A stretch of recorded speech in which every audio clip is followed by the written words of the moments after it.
Hello everyone and welcome back to the Unexplained Diaries. Here on this channel I share real-life encounters with beings from beyond the skies to help you unwind and drift off to sleep.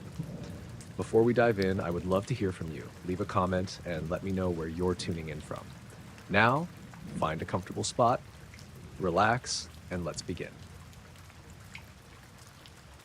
I was sitting on my back porch, beer in hand, watching the storm roll in. It was one of those humid July evenings in Springfield where the air sticks to your skin and the sky turns a heavy, bruised purple before a storm. The clouds were moving fast, rolling over each other like dark waves, and the thunder was close enough that it rattled the window frames. I'd always liked watching storms. It's calming in a weird way.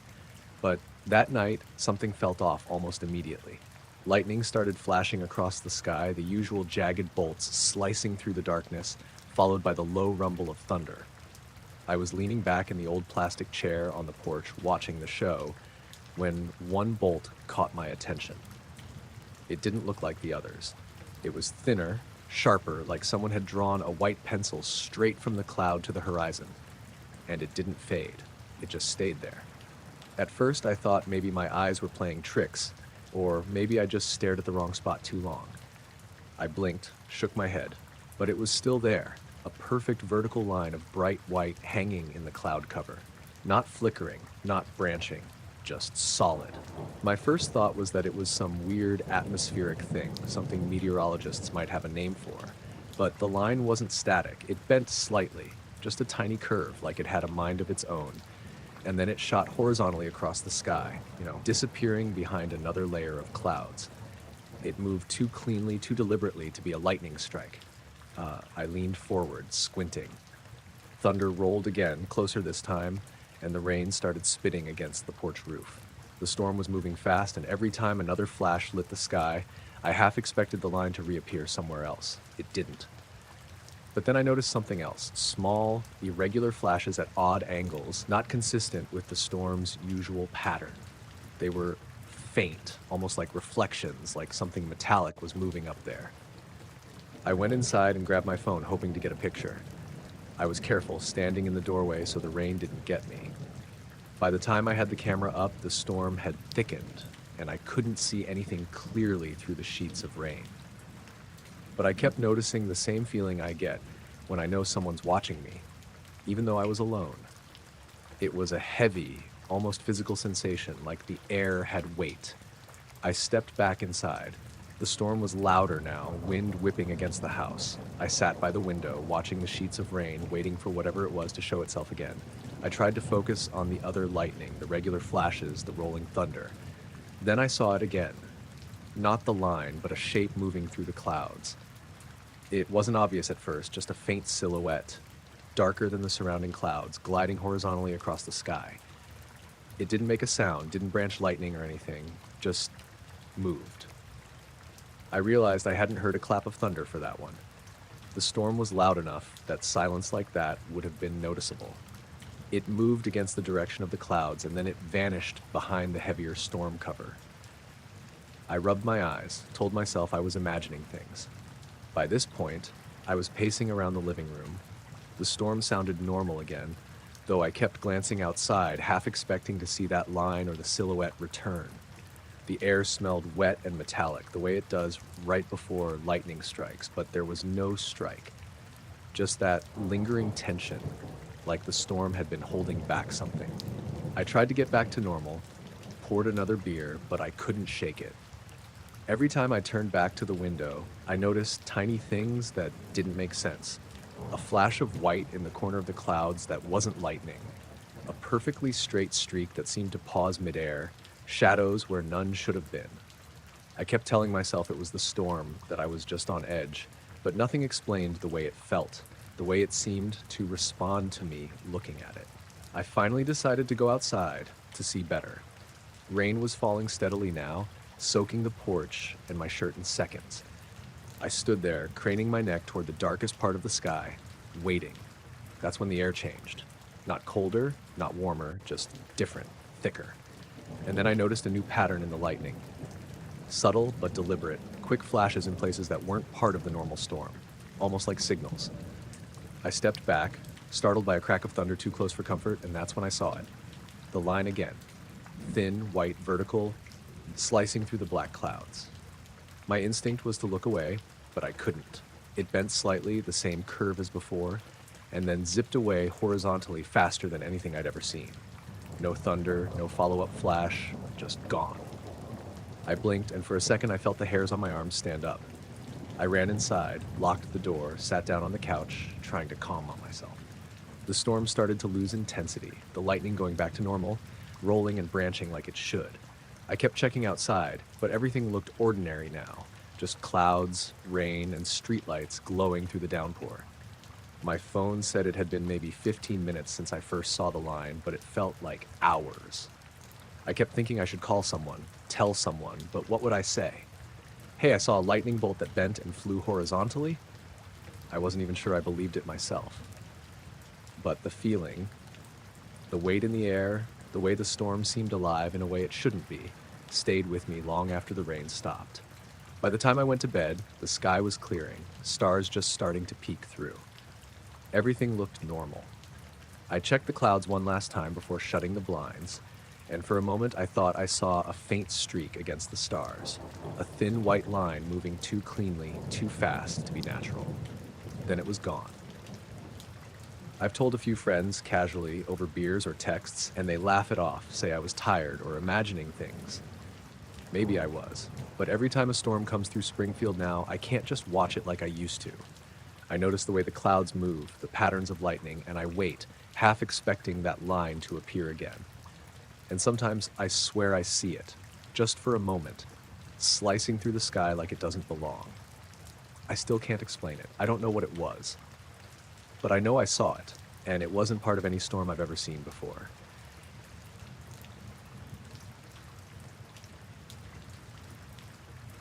I was running the 11:45 freight out of Fargo that night.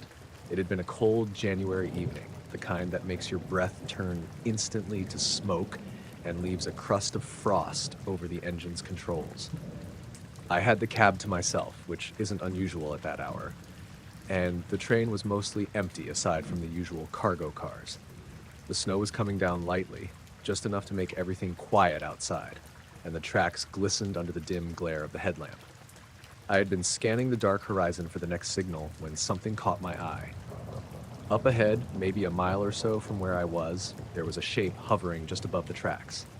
I froze at first, thinking it had to be some sort of maintenance crane or a drone, but it didn't move. It didn't have any lights, and it wasn't tethered to anything. It was large, dark, and just hanging there silently over the rails. I pinched my eyes shut, rubbed them, and looked again. It hadn't moved. I tried to judge its size, but the darkness and the snow made it hard to tell. It felt enormous, the way something enormous always feels when it's not supposed to be there. I called out over the radio, half expecting someone to answer, but the line was dead. Nothing but static. I kept slowing the train down. My hands were tight on the throttle.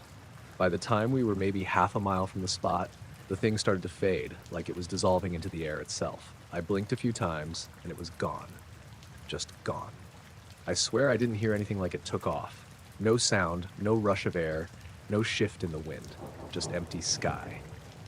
I eased the train forward, shaking my head.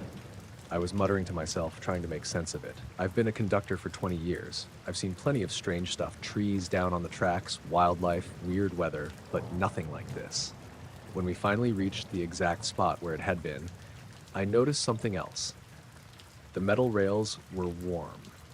My gloves weren't enough. When I touched the side of one, the heat ran up my fingers. The air around it was freezing, barely 20 degrees, but the rails themselves were like someone had left them under a forge. I backed off the throttle a bit and ran my hand along a rail, trying to feel if it was just a localized patch. The heat ran for maybe 20 feet in either direction, then dropped off again. I couldn't explain it. No engine had passed through here in hours. The rails wouldn't be that hot. I went back to the cab, still rubbing my hands and glancing outside. The snow was falling evenly, and the tracks looked like any normal stretch of steel under a street lamp. I kept driving, but I couldn't shake the feeling of eyes on me. Not like an animal watching from the trees. Something different, something deliberate. My breath was coming fast in the cab, and every time I glanced up through the windshield, I half expected to see the dark shape hovering behind the train or alongside it. But there was nothing. A few minutes later, something else happened. I passed a small siding where a few old cars were stored, and for just a second, I thought I saw movement, like someone standing on top of one of the cars, but it didn't make sense. The snow made it hard to see clearly, and by the time I looked directly, there was nothing. The siding was empty, abandoned, as always. I kept telling myself it was a trick of the snow, maybe the reflection of my own cab lights. By the time I got to the next signal, I was gripping the wheel tighter than usual. Everything else was normal. Tracks were clear, switches aligned, signals blinking, but my stomach kept twisting. The warmth in the rails stayed with me, an almost physical memory of where that thing had been. I checked again when we slowed for a curve, pressing my gloved hand against the steel, still warm. I called in a report at the next yard, careful with my words. Something unusual on the tracks, I said, not wanting to claim anything more, because I know how it sounds. My dispatcher asked if I meant a vehicle or debris. I hesitated, then said, no, nothing physical, just strange heat, and maybe something I can't explain. He didn't push it, just told me to write it up in the log. I went home that night, still unsettled. I tried to think of normal explanations. A maintenance crew, a new type of weather phenomenon, even some weird reflection from the snow. Nothing fit. The warmth on the rails was the part that made no sense. Steel doesn't heat itself in sub-zero air without a heat source. The next day, I went back to the stretch of track with a handheld infrared thermometer.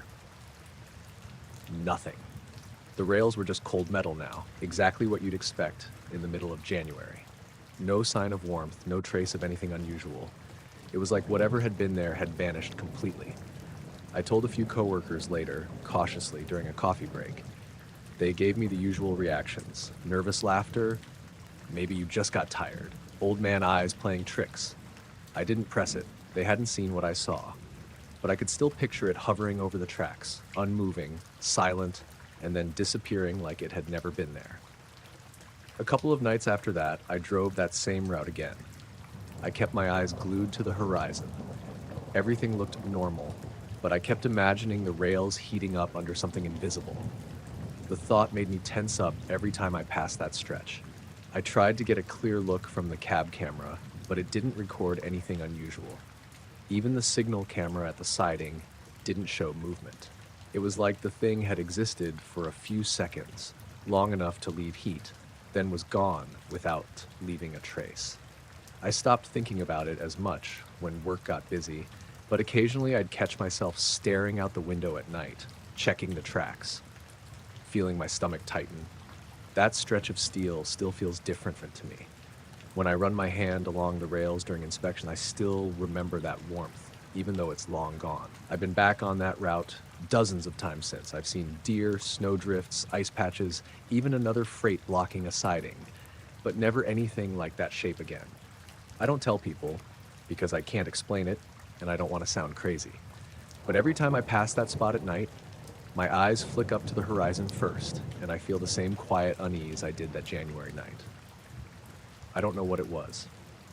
I don't know why it was there or why the rails warmed under it. All I know is that it happened. And I know that for a moment the world was a little less predictable, and that quiet stretch of track over frozen ground carried something I couldn't name.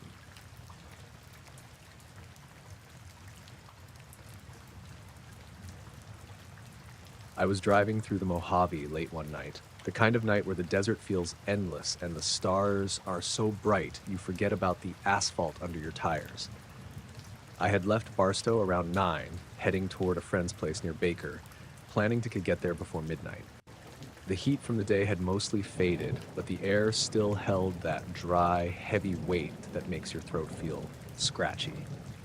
My car radio was dead, which didn't bother me. I liked the quiet out there, but every so often a gust of wind would whip across the flat land and rattle the mirrors, and I'd glance in the rear view like I was expecting something to be following me. It started about 50 miles outside of Barstow. I noticed a shimmer ahead, right over the middle of the road, like one of those heat mirages you see in the daytime, except it was dark out. My first thought was that it was some kind of reflection from the highway signs, or maybe a patch of asphalt that was still holding heat from the day. But the more I drove, the more it felt wrong. It was tall, hovering maybe 15 feet above the road, and it had this faint, wavering outline, like it was bending the light around it. I slowed down, watching it from my windshield. My headlights passed through it, and nothing reflected back. It wasn't solid, but it wasn't nothing either. It was like a distortion in the air itself. My phone was on the passenger seat, battery at 78%, charging from the car. I grabbed it instinctively to snap a picture, but as soon as I unlocked it, the screen went black. I hit the power button a few times, and when it finally came back on, it said 9%. I stared at it, thinking I must have misread, or maybe the phone had overheated or glitched. But the timing, it felt impossible. I kept driving, not wanting to get too close, but my curiosity was pulling me forward. The shimmer seemed to shift slightly, like it was aware of me, tilting just enough to the side as if testing my approach. No sound came from it. Nothing. No hum, no wind, no crackle, just this faint, oscillating heat haze that hung over the asphalt. The desert night was silent already, but this felt heavier, like the quiet had weight now. Then it moved. Slowly at first, lifting straight up, like it was a curtain being pulled off the ground. I slowed even more, gripping the wheel. I wanted to stop completely, but something in my gut told me to keep a safe distance. And then, without a sound, it zipped straight up, faster than anything I've ever seen. There was no blur, no shockwave, nothing to indicate speed. It just vanished into the black sky. I could barely process it, and my heart was thumping so hard I thought I might be able to hear it over the quiet.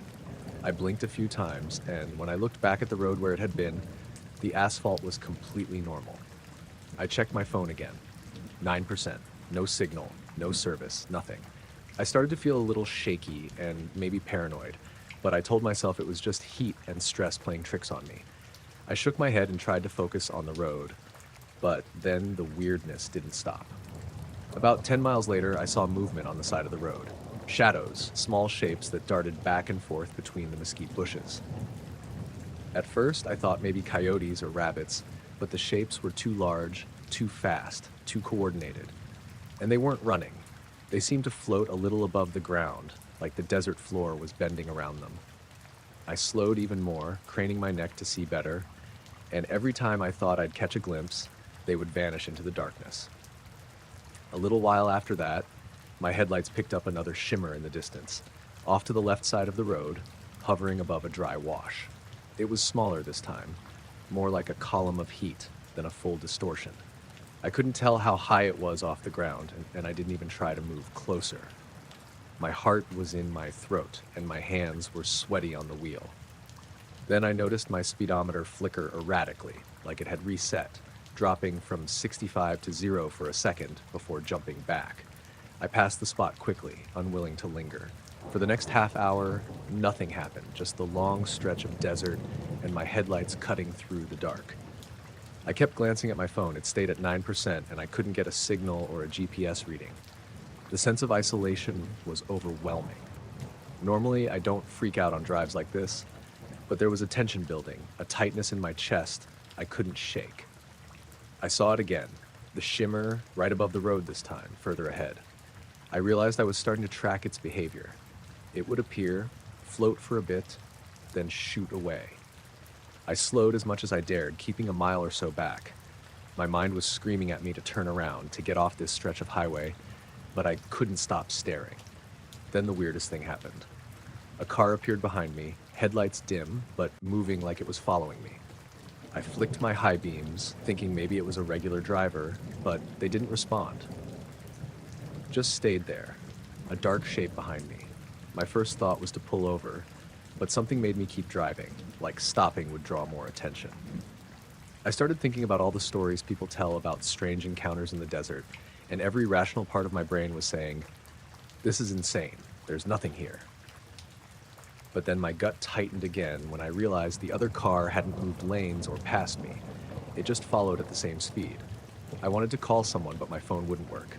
Nothing. Then, just as suddenly as it appeared, it was gone. No sound, no passing, nothing. I checked the mirrors, the stretch of road behind me, and the dark seemed empty. I finally saw Baker in the distance, the small cluster of lights promising normalcy. I slowed as I got into town, my pulse still high. The desert beyond looked empty and silent, and I couldn't shake the feeling that whatever was out there had been watching me, or at least aware of me. I pulled into my friend's driveway around midnight, still staring at the rearview mirror. I stayed up for a while after I got inside, trying to piece it together. The phone was still dead, stayed at 9%, and I didn't have the nerve to go back outside. I checked the weather. Nothing unusual, no electrical storms, nothing that could explain a shimmering distortion hovering in the air. Over the next few days, I kept thinking about it, trying to rationalize, to find a logical explanation. Heat haze? Maybe. Some weird atmospheric anomaly? Possibly.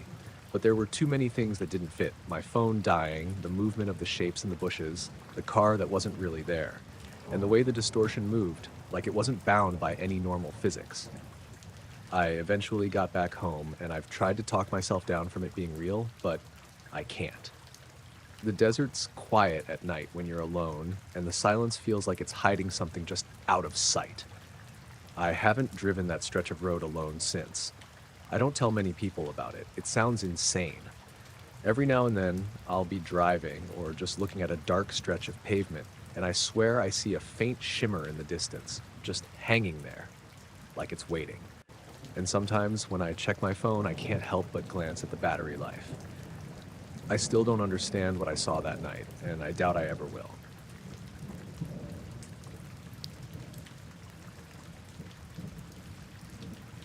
I woke up around 3 a.m. because my bedroom was bright. Not like the streetlights seeping through the blinds, but this weird flickering glow that seemed to fill the whole room. At first, I thought maybe a car had hit the power line outside or something, but when I looked out the window, the street was completely normal, quiet, empty, the kind of suburban calm you get at that hour. Then I noticed it. Across the neighborhood, maybe 2 blocks away, there was this oval of light hovering in the distance. It wasn't moving, not even a little, and it didn't flicker like a neon sign or a passing car. Just stayed there, perfectly still. I blinked, thinking my eyes were messing with me, but it didn't change. I grabbed my phone to check the time, 3:02 a.m., and the screen didn't light up right. The brightness seemed dimmer than usual. I unlocked it and the battery read 92%. I figured it was weird, maybe a glitch. I leaned against the window, watching the light. After maybe 30 seconds, the glow started to shrink. Slowly at first, then faster until it contracted into a tiny pinpoint, then vanished completely. Just gone. The street was back to normal, the houses dark, and the night quiet. No hum, no buzzing, nothing. Just nothing. I couldn't get back to sleep after that, so I got dressed and went outside. The air was cool, the kind of early morning chill that wakes you up in a way your bed can't. I walked to the end of my driveway, scanning the sky. Everything looked normal. No planes, no helicopters, no lights. Just stars and the occasional blinking streetlight. I went to the neighbor's side of the street, half expecting to see someone else out there, maybe with a flashlight. Nothing. Not even their porch light. It was like the whole block had frozen for a minute and then gone back to sleep. On my way back inside, I noticed the car in the driveway, mine, was off. The headlights were on. I was sure I'd turned them off before bed. My hands shook a little as I shut them off, trying to rationalize it. Maybe I had sleepwalked to the car. Maybe someone had come by. But the doors were locked and there was no sign anyone had been inside. I went back inside and checked my phone again. 27% battery. That didn't make any sense. I'd left it at 92% a few minutes ago. I plugged it in. It shot up to 28% slowly, like it had been drained in an instant. I tried to call my brother to see if he had experienced anything similar. I knew he was up late gaming, but the call wouldn't connect. Just a series of beeps. I sat on the couch, staring at the window. That's when I noticed something else, a shadow, or maybe a dark shape at the edge of the neighbor's yard. I could only see it because the light from the street lamp barely reached it. It was crouched low, completely still. I thought maybe it was a cat or a raccoon, but it stayed put, even when I moved to get a better look. Then, as if sensing I was watching, it slipped behind the hedge and disappeared. I tried to convince myself I was seeing things. Sleep deprivation, maybe. But my cat, Oliver, was acting strange, too. He usually sleeps through the night on the bed, but he was pacing, ears forward, staring at the window, tail twitching. Every time I looked away, I felt like something was just beyond the yard, watching. I decided to go back inside, close all the blinds, and wait for morning. I sat on the couch, heart still racing, and tried to focus on something normal, like the hum of the fridge or the occasional car passing miles away. But then my phone buzzed. I hadn't gotten any notifications. Just buzzed. I picked it up. 9% battery. Down from 28% in maybe 5 minutes. I couldn't explain it. I shut the phone off and left it on the counter. Figured I'd deal with it in the morning. Tried to sleep again and eventually drifted off, though every noise outside made me sit up. The air conditioner clicking on, the wind brushing against the siding, even Oliver's paws on the carpet. Everything felt amplified. When I woke up, the sun was just rising, casting pale light across the yard. The street was normal again. No signs of anything unusual. My phone was dead on the counter. I plugged it in and it charged normally this time. Battery was back to 100%, no glitches. The yard was quiet, the neighborhood waking slowly. I tried to tell myself it was some weird combination of sleep deprivation and city lights, maybe a plane with its lights off, but nothing fits exactly. There's no pattern for it. Nothing that explains why a light would hover perfectly still, then shrink and vanish, or why my phone would drain that fast. I spent the day outside, scanning the street, looking up at the sky every now and then. No unusual lights, no shadows. My neighbor didn't see anything, either. She's an early riser, walks her dog at 3 a.m. usually. I asked her if anything seemed strange, and she just laughed, said maybe I was dreaming. That night, I double-checked all the locks, made sure the blinds were closed. Oliver stayed by my side, unusually alert. Around 2:45 a.m., I noticed the street lamp across from my house flicker once. Just once. I didn't see anything else. I watched for hours, but nothing appeared. Still, the memory of that light, the way it hung there completely still for that long and then contracted, stays with me. I can't explain it, and the fact my phone kept draining like that part creeps me out the most. It's like some kind of interference, but interference from what? I don't know. I stopped checking outside at night, tried to let it go, but I swear, sometimes when I'm falling asleep, I see a faint shimmer in the corner of my vision. Not moving, not making noise, just there, at the edge of the neighborhood. And I know if I turn my head, nothing will be there. I've considered setting up cameras, but part of me doesn't want proof. I want to forget, almost. But part of me keeps thinking, what if it happens again? What if next time it's not just light and battery drains? I still live here. Nothing else has happened, at least nothing obvious. I try to sleep normally, though I wake at odd times, heart racing.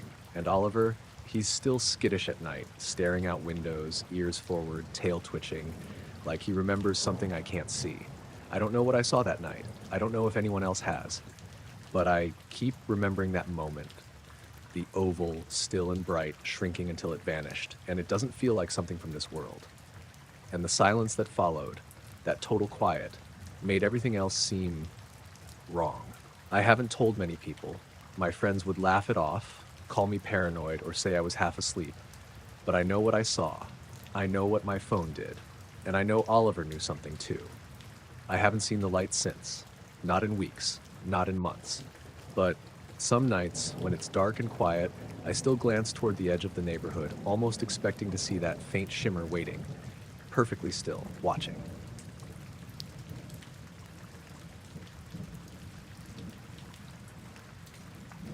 I was on my little boat, a 24-foot center console named the Minnow, somewhere off the northern coast of Maine. I usually didn't head out past 10 o'clock, but that night I had some fish to clean up from earlier trips, and the moon was almost full, so I figured the light would be enough. The water was calm, the sort that felt almost syrupy in the dead of night, and there was a sharp cold in the air, the kind that sinks into your bones no matter how many layers you wear. I'd just gotten the lines in and was rinsing the deck when it happened. At first, I thought it was a lighthouse or another boat, but nothing on the radar. Then a beam of white light, really bright, cut across the water. It came from above the clouds, like a searchlight, but wrong. Too steady, too precise. Not swinging, not blinking, just sliding across the waves as if someone were sweeping them with a ruler. I froze. The beam was cold. I mean, the air around it almost seemed to suck the warmth out of me. My teeth were chattering, and my hands went numb even though I was wearing gloves. The water underneath the light looked like it had been bleached. It wasn't reflecting like moonlight. It was like the water itself had lost color. I tried to get the engine going to move away, but my fingers were slow, fumbling over the controls. Every instinct told me to just get out of there, but I didn't move. The light didn't just shine in one place. It slid in a pattern, almost like it was searching, and I couldn't tell if it was looking for me or for something else. Then, just like that, it clicked off. Not dimmed, not faded, just gone. The darkness returned instantly, thick and wet, like someone had pulled a blanket over the ocean. I sat there shaking, staring at nothing but black waves, trying to rationalize. Maybe a helicopter? Maybe some kind of weather drone? But no noise, not a hum, not a motor, nothing. Just silence and the water. That water. It was normal again, but colder than before, and it didn't make sense. I started heading back to the marina, keeping the engine steady. The waves lapped normally, but the sound felt different, hollow somehow. I tried talking to myself, out loud, to keep calm. I even cursed at the darkness, like shouting could make it less heavy. Nothing changed. A few minutes in, I noticed the fog. It wasn't dense, just a thin veil rising off the water, but it moved unnaturally, almost like it was being pulled along by something. It didn't swirl with the wind, it didn't drift, it just shifted slowly, smoothly, like it had a pattern of its own.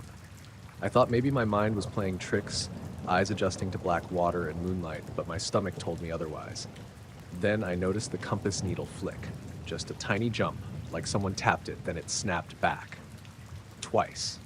3 times. It never pointed away from north, but it hesitated. That shouldn't happen, especially not this far out with no metal overhead except my boat. I tried to call someone on the radio, the VHF, just to confirm I wasn't losing it. No response, just static. And then the weirdest thing, the static started sounding almost like breathing. Not mechanical interference, but a low, even hiss, like someone was right behind the speaker, inhaling and exhaling. My heart slammed, and I slammed the radio down. I glanced up at the clouds, thick now, low, and then I saw a faint glow behind them, almost imperceptible at first, like a lantern in a foggy window. It didn't move like an airplane light or a buoy. Just hovered, steady, and then, just as suddenly as it appeared, it was gone. No fade, no blink, nothing. I tried to shake it off, telling myself I'd been staring at the black water too long, that the cold and fatigue were making me see things. I kept moving, slowly. But the feeling stayed, like someone or something was watching from above, waiting for me to slip up, waiting to see if I noticed. Every small sound, the slap of a wave against the hull, a gull far in the distance, the motor vibrating, felt amplified. I was on edge the entire way in. Halfway back, I swear I felt the water under the hull shift differently, heavier somehow, like I was moving through a pocket of air and then into a pocket of something else. It wasn't waves or currents I recognized. The boat didn't rock, but the motion in my stomach told me something was off. I slowed down, just floating for a second, and noticed the silence. Not even the hum of the engine seemed right. The ocean around me had this hollow, muted quality, like the world had temporarily lost depth. When I finally saw the lights of the marina, it felt like stepping into a separate universe. Normal, warm, human. I called the harbor master to tell him I'd be in, but I couldn't explain what I'd seen. Who would believe a beam of light cutting across the water, searching? Who would believe the fog moved like it had a mind, the compass flicking, the radio hissing like someone breathing? I tied the boat up and sat in the cabin, staring at the water through the window. Everything looked fine, quiet, peaceful. And yet, I couldn't shake the sensation that part of the ocean I'd been in was different now, like it had been touched by something I couldn't see. I went home after that, warmed up, ate some food, and tried to sleep. I couldn't. Every time I closed my eyes, I saw that white light cutting across black water, smooth and relentless. I kept imagining it sliding, always searching, moving with a precision no human could manage. In the morning, I checked the boat. Nothing seemed damaged, nothing out of place. The waterline was normal, no signs anything had been below the surface except me and the usual marine life. Even the fog had disappeared. But I could still feel it in my fingers, in my chest, in the way the air smelled faintly metallic and cold when I breathed. I took the boat out a few nights later, tried to retrace my route. Nothing. No light, no fog, no feeling. Just water, black and indifferent under the moon. But the memory stuck, the weight of that moment pressing down. It's been a couple months, and I still think about it. Sometimes, when I wake up in the middle of the night, I imagine that beam sliding across my backyard, searching, precise, silent. I tell myself it was a trick of the mind, or a strange weather phenomenon, or some kind of plane or helicopter I didn't see. But nothing fits perfectly. Nothing explains the cold in the air, the way the water looked drained of color, the way the fog moved, or the radio. I haven't been back out past 10 o'clock since. The boat sits tied up in the marina, quiet. I still go out for day trips, nothing late at night, nothing past the regular routes. But sometimes when I'm alone on the water near dusk, I feel the weight of that beam again, pressing down, and I keep my head down, my hands steady, and I move. I've thought about trying to tell someone, Coast Guard, scientists, even a friend. But who would believe it? Not the way I remember it. It's real to me. That light was real. The cold was real. The silence was real. Everything else, I don't know. And that's the part that sticks the most. Not the beam itself, but that something like it could exist above the clouds, moving with purpose, unseen, and then just stop. I still see flashes of it when I blink. I still hear the faint hissing in quiet rooms, and sometimes, just sometimes, I catch myself staring at the sky, wondering if it's watching back.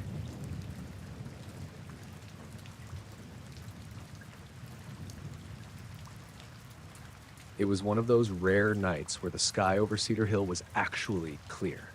No haze, no city glow creeping in from across the river, just a black dome scattered with more stars than you'd think possible.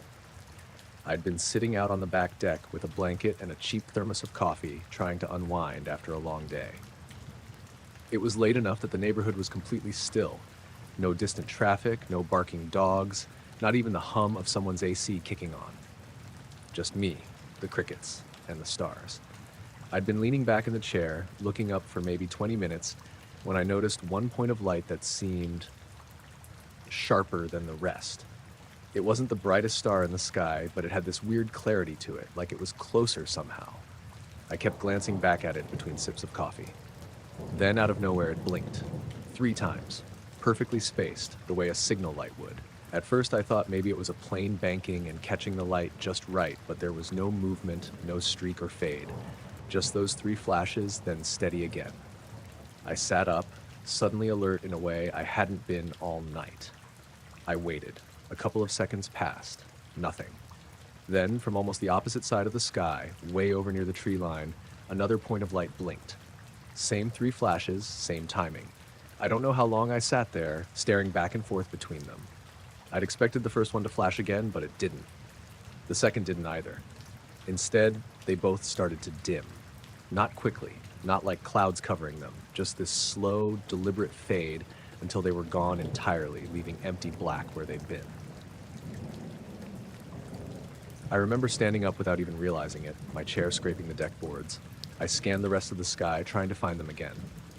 My first thought was satellites, but I've watched enough passes to know how they move, and these hadn't moved at all. They'd been fixed points until they weren't there anymore.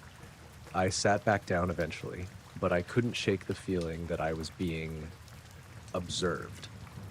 Not in a paranoid, someone's in the bushes way, but in the sense that whatever had just happened hadn't been random. I kept telling myself it could have been coincidence, 2 unrelated stars dimming because of atmospheric conditions or something. But the timing of those blinks, the perfect match between them, made that hard to believe. A little while later, I noticed something else.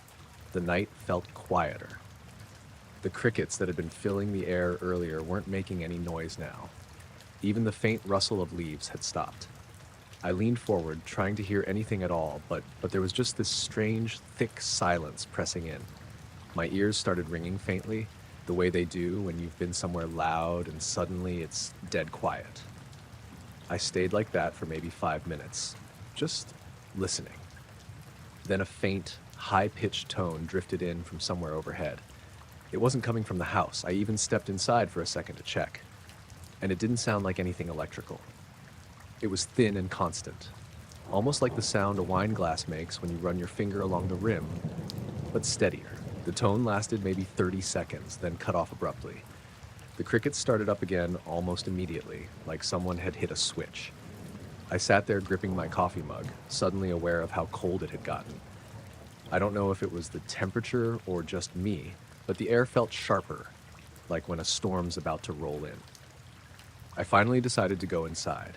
Not because I was scared exactly, more like I felt like I'd been somewhere I wasn't supposed to be, and the moment was over.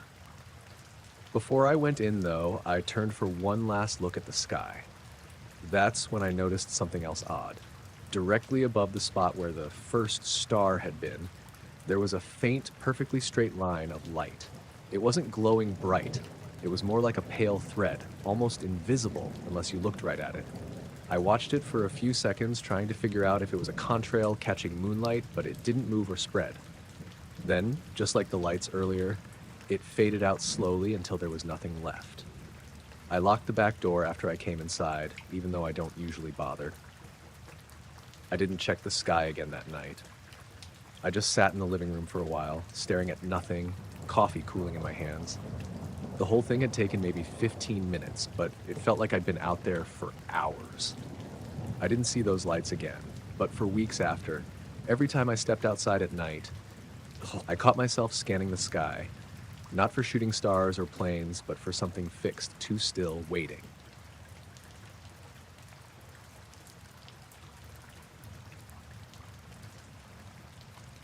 I first noticed it the morning after. I was half awake making coffee when my phone buzzed with a notification from the security app. Motion detected, 2:43 a.m. Normally, it's raccoons or the neighbor's cat cutting through the yard, but I checked anyway. The clip was 15 seconds long. For the first 7, everything looked normal. Grainy night vision, the usual faint glow from the porch light, a little mist near the ground. Then, at the 8th second, it was like someone hit a light switch. For exactly one frame, literally a blink, the yard was lit up like it was noon on a clear summer day. Full color, sharp shadows. And those shadows, they didn't make sense. The porch light is on the house, angled down, so everything should throw a shadow away from it. But in that frame, the lawn chairs had shadows pointing in 3 different directions. The maple tree's shadow split into 2, stretching away from points that didn't line up with any visible light source. Even the fence had this jagged, angular shadow that cut across the grass at a weird diagonal. The next frame went right back to night vision like nothing happened. No fade, no flicker, just night, then day, then night again. I sat there at the kitchen counter staring at my phone for a long time. The timestamp didn't skip. It read 2:43:08 on the bright frame, 2:48 on the next. No missing time. Around 9 a.m., I went outside to check the yard. Nothing looked disturbed. Chairs were in place, the gate was shut, the grass was wet from dew, but otherwise untouched. I even checked the porch light to see if maybe it had flared or something, but it's an LED fixture. They don't suddenly flood a yard with daylight. The weirdest part was the shadows in the clip. I tried to figure them out. If there were multiple light sources, maybe from neighbors' yards, they'd have to be blindingly bright to make the footage look like that. And I'd have seen them through my bedroom blinds. But I didn't see or hear anything in the night. I saved the video to my phone. Later that day, I showed it to my coworker, Eric, during lunch. He's into photography, so I figured maybe he'd notice something. He rewound the clip a dozen times, pausing on the bright frame, zooming in. He didn't say much, but at one point he frowned and asked, "What's that?" In the upper left corner of the frame, just above the fence line, there was something I hadn't noticed before. Not a shape, exactly. More like a smear of light. It wasn't lens flare. It was too sharp at the edges, like a solid object reflecting light. Except if it was an object, it wasn't shaped like anything I recognized. That night, I stayed up later than usual, sitting in the living room with the porch light off and the blinds cracked. Around 2, I muted the TV and just listened. The neighborhood was dead quiet. No cars, no voices, just the occasional creak of the house. At 2:40, the air outside felt different. It's hard to explain, but it was like the silence had weight. No distant hum from the highway, no rustle from the trees. Even my fridge seemed quieter. I stared out the window toward the yard, but nothing happened. By 2:50, I gave up and went to bed. When I checked the camera the next morning, there was nothing, just a squirrel darting across at 4 a.m. Over the next week, I found myself checking the footage every morning, hoping to catch something, but it was always normal. Still, I started noticing small things when I was outside at night. Twice I caught myself looking at the grass and realizing my own shadow didn't quite match the angle of the porch light. One time it was stretched way too far, almost to the fence, even though I was only a few feet from the steps. A few nights after that, I was taking the trash out when I thought I saw a flicker across the lawn, like a single strobe from far away, lighting everything for a split second. It was faint and fast enough that I wasn't sure if I'd actually seen it or if my eyes had just adjusted weird. I went straight inside and pulled up the live feed on my phone. Everything looked normal. I watched for 15 minutes and didn't see anything else. I still have that single bright frame saved. Every so often I open it and zoom in on different spots. The fence, the trees, the smear of light. It's crystal clear, sharper than the camera's usual quality. Like whatever lit the yard also boosted the detail. The more I look at it, the more I'm convinced the shadows aren't just wrong in direction. Some of them seem to bend, not curve like a natural shape. Bend, as if the ground under them wasn't flat in that instant. I've replaced the batteries in the camera, checked the wiring, even swapped the SD card. The system works fine. Nothing like it has happened again. But every night, I still find myself glancing at the clock around 2:40, just in case.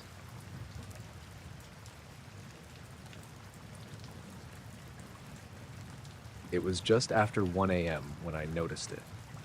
I was in my living room, half asleep on the couch with the TV still on, when I realized there was this low, steady sound under everything else. It wasn't the fridge, and it wasn't anything from the show I was watching. It was deeper, like a bass note you could almost feel more than hear. I muted the TV, and the hum was still there. Not loud, but heavy, like it was pressing on the air. I stood up and walked toward the front door, and it got stronger. The street outside was quiet. I live in a cul-de-sac in the suburbs, so at that time of night there's usually nothing.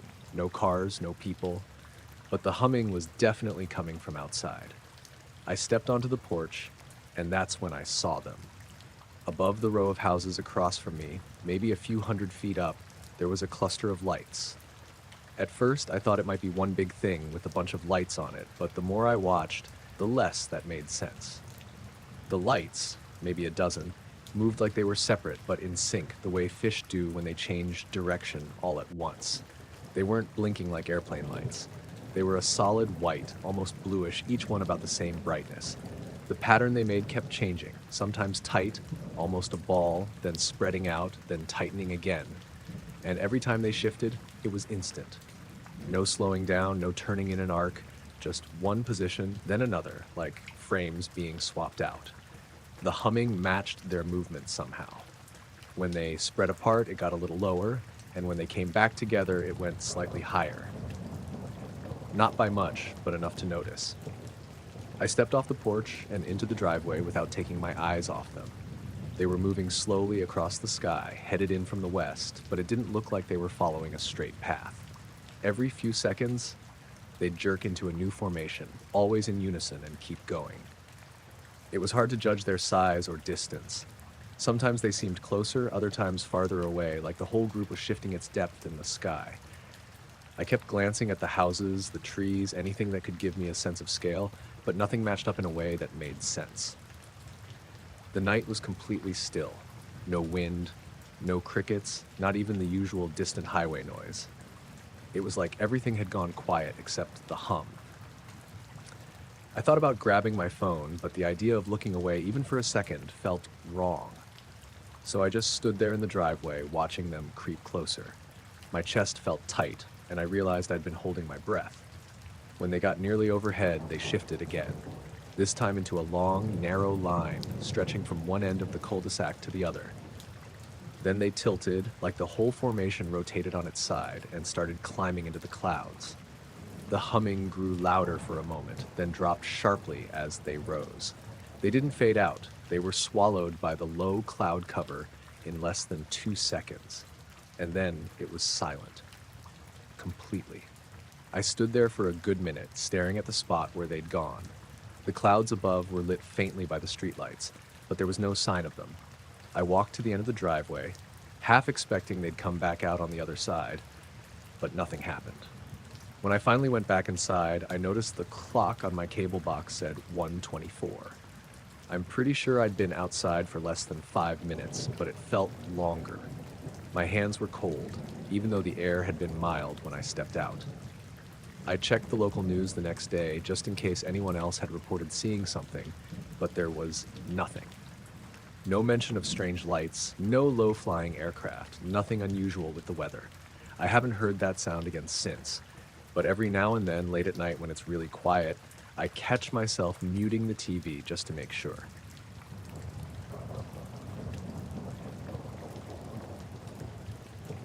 I was out on the deck behind my cousin's cabin in northern Maine, trying to get a few long exposure shots of the Milky Way. It was late September, around 11 p.m., and cold enough that my breath showed in the air. The cabin sits on the edge of a small lake, maybe 20 minutes outside a town that barely has a gas station, so the light pollution is almost zero. The only light was from the stars, the glow of my camera's display, and a porch bulb I'd turned off before starting. I'd brought my tripod, a thermos of coffee, and a folding chair. The plan was simple: take a bunch of long exposures, see what I got, maybe try for a time-lapse later. My cousin Jamie had already gone to bed. He works early and didn't feel like sitting in the cold just to stare at the sky. The night was calm. No wind, no insects, no distant traffic. It felt like the kind of silence where you start hearing your own heartbeat if you sit still long enough. Every so often a loon called somewhere across the lake, but otherwise, it was dead quiet. I'd been out there about 40 minutes when it happened. My camera was facing southwest, catching a patch of sky that had Orion low on the horizon. I was maybe halfway through a 20-second exposure when, out of nowhere, I saw a streak of light in the sky. Bright white, but not blinding. It cut diagonally downward for about 2 seconds, then made a perfect instant 90-degree turn to the left and shot horizontally until it disappeared. There was no curve, no arc. It was like it hit an invisible wall and just changed direction. The speed didn't change, no sound at all. I froze, hands gripping the armrests of my chair, watching the spot where it vanished. I remember thinking it must have been a meteor, except meteors don't turn like that. And planes, well, planes definitely don't. I didn't stop the exposure early. I let it finish, figuring the streak would be caught in the frame. I didn't even check the display right away, partly because I didn't want to mess up my night vision, partly because I kept looking at the sky in case it came back. I took maybe 5 or 6 more shots over the next half hour. Nothing else strange. Eventually, I packed up and went inside. The cabin was warm from the wood stove, but I remember feeling like my hands wouldn't warm up right away, like the cold had gotten in deep. I poured the last of my coffee and started going through the photos on my laptop. When I got to the shot that should have had the streak, it wasn't there. The stars looked fine, the framing was exactly where I'd left it, but the sky was empty. No streak, no faint blur, nothing. The shots before and after were the same. At first, I thought maybe I'd bumped the tripod and it ruined the exposure, but the stars weren't streaked at all. No shake, no motion blur. I checked the timestamp. It was exactly when I'd seen it. I zoomed in, checked every inch of the image. Still nothing.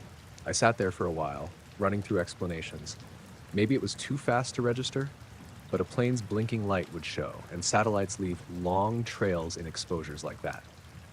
I even thought maybe I'd hallucinated it, but it was too clean, too geometric. Jamie got up to use the bathroom and saw me staring at the laptop. I told him what happened, showed him the photos. He's not the type to joke about this stuff. He just frowned and said, "Weird," then went back to bed. I didn't sleep much. The next morning, I went back out on the deck to see if maybe something physical had caused it, like a light reflecting off the lens from a boat on the lake or a car far off. But the line of sight was completely blocked by trees and the shore. From where I was sitting, there was no way a light source from the ground could have moved like that in the sky. That day was cloudy, so I couldn't try shooting again. But that night, I set up in the exact same spot with the same framing. I stayed out longer, almost 2 hours, just waiting. Around 12:30 a.m., I saw something again, but this time it wasn't as bright. A pale, almost gray light, like a dim star, drifted slowly across the same patch of sky. Then it stopped, just stopped moving. I stared at it, thinking maybe it was a satellite that just happened to appear stationary for a bit, but then it darted upward in a short burst before vanishing. Not fading, just gone, like someone flipped a switch. I checked the camera right away this time. Nothing in the frame. Again, the stars looked fine, no blur, no bright spots, nothing. At that point, I decided I didn't want to be outside anymore. Back inside, I tried to find anything online about lights over the lake. Satellites, space junk, even military aircraft. Nothing matched what I'd seen. The weirdest part came later that week. I'd driven back home and was showing the photos to a friend who's into astronomy. I didn't tell him what I'd seen, just handed him the shots and asked what he thought of them. He flipped through them, then stopped on the one from the first night. "This one's odd," he said, and pointed at a small, faint dot near the bottom corner of the frame. I hadn't noticed it. It looked like a dim star. But when he zoomed in, it wasn't round. It was more like a tiny, perfect triangle. I still have no idea what it was. The raw file has it, so it's not a compression glitch. But that triangle shape isn't in any of the other shots before or after, and it's nowhere near where I'd seen the streak. It's been a few years since that night.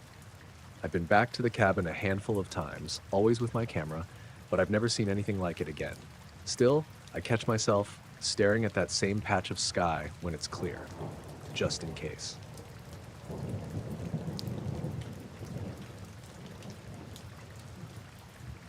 It was close to midnight when I left my friend Kevin's place. He lives out in the country, about 40 minutes from where I rent a place in town. It had rained earlier that day, and by the time I was heading home, a thick fog had rolled in over the hills. I took the back road instead of the highway. It's shorter, but there are no streetlights and barely any shoulder. I've driven it 100 times, but that night, it felt different. The fog was dense enough that my high beams just made it worse, so I kept them low and drove maybe 30 miles an hour. The only sound in the car was the hum of the tires and the faint rattle from my dashboard when I hit rough patches. Every now and then, I'd catch a glimpse of the moon through gaps in the fog, this pale, hazy disk that didn't give off much light. I'd just come down a long, sloping stretch with trees on both sides when it happened. 1 second, I could see the glow of the moon through the fog, and the next, it was gone, completely blocked out like someone had thrown a tarp over the sky. The darkness inside the car deepened instantly, and I knew it wasn't just a cloud because the fog itself didn't thicken. Something was between me and the moon. The shape, if you could call it that, was massive. I couldn't see any edges, no outline, just an absence of light overhead.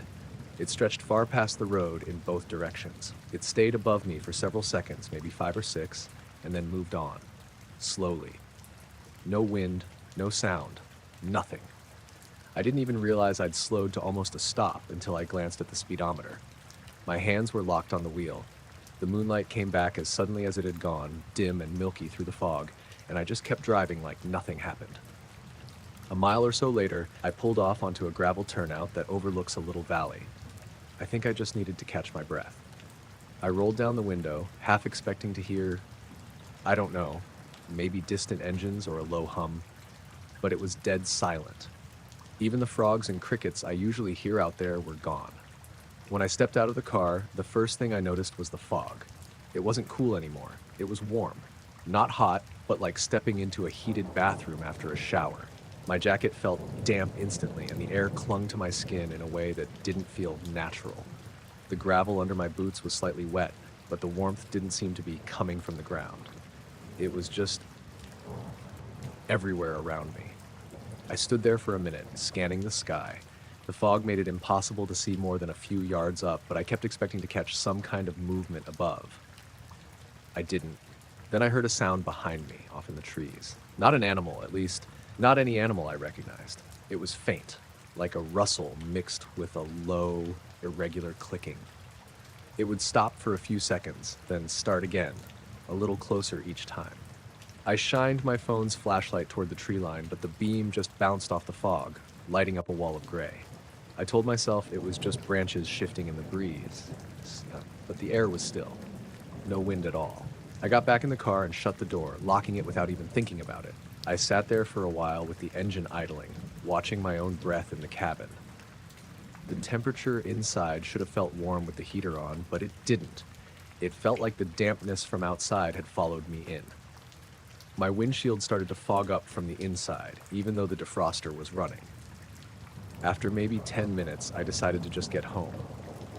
I pulled back onto the road and took it slow, scanning both the sky and the edges of the forest. The moon stayed visible through the fog the whole way, but every time I went under a thicker patch of trees, I felt that same heaviness in the air. About 10 minutes from town, the fog thinned, and the temperature in the car seemed to go back to normal. I could hear insects again, a few frogs, even a dog barking somewhere in the distance. It felt like whatever that was hadn't followed me past the hills. When I got home, I went straight inside without unloading anything from the car. My clothes still felt damp, and the smell of the fog, this earthy, metallic scent, lingered in the fabric until I washed them the next day. I've driven that same road at night a few times since, in all kinds of weather.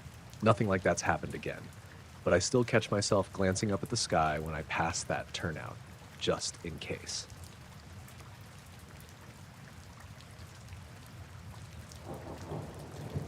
I was still awake around 12:45 a.m., just scrolling on my phone in bed.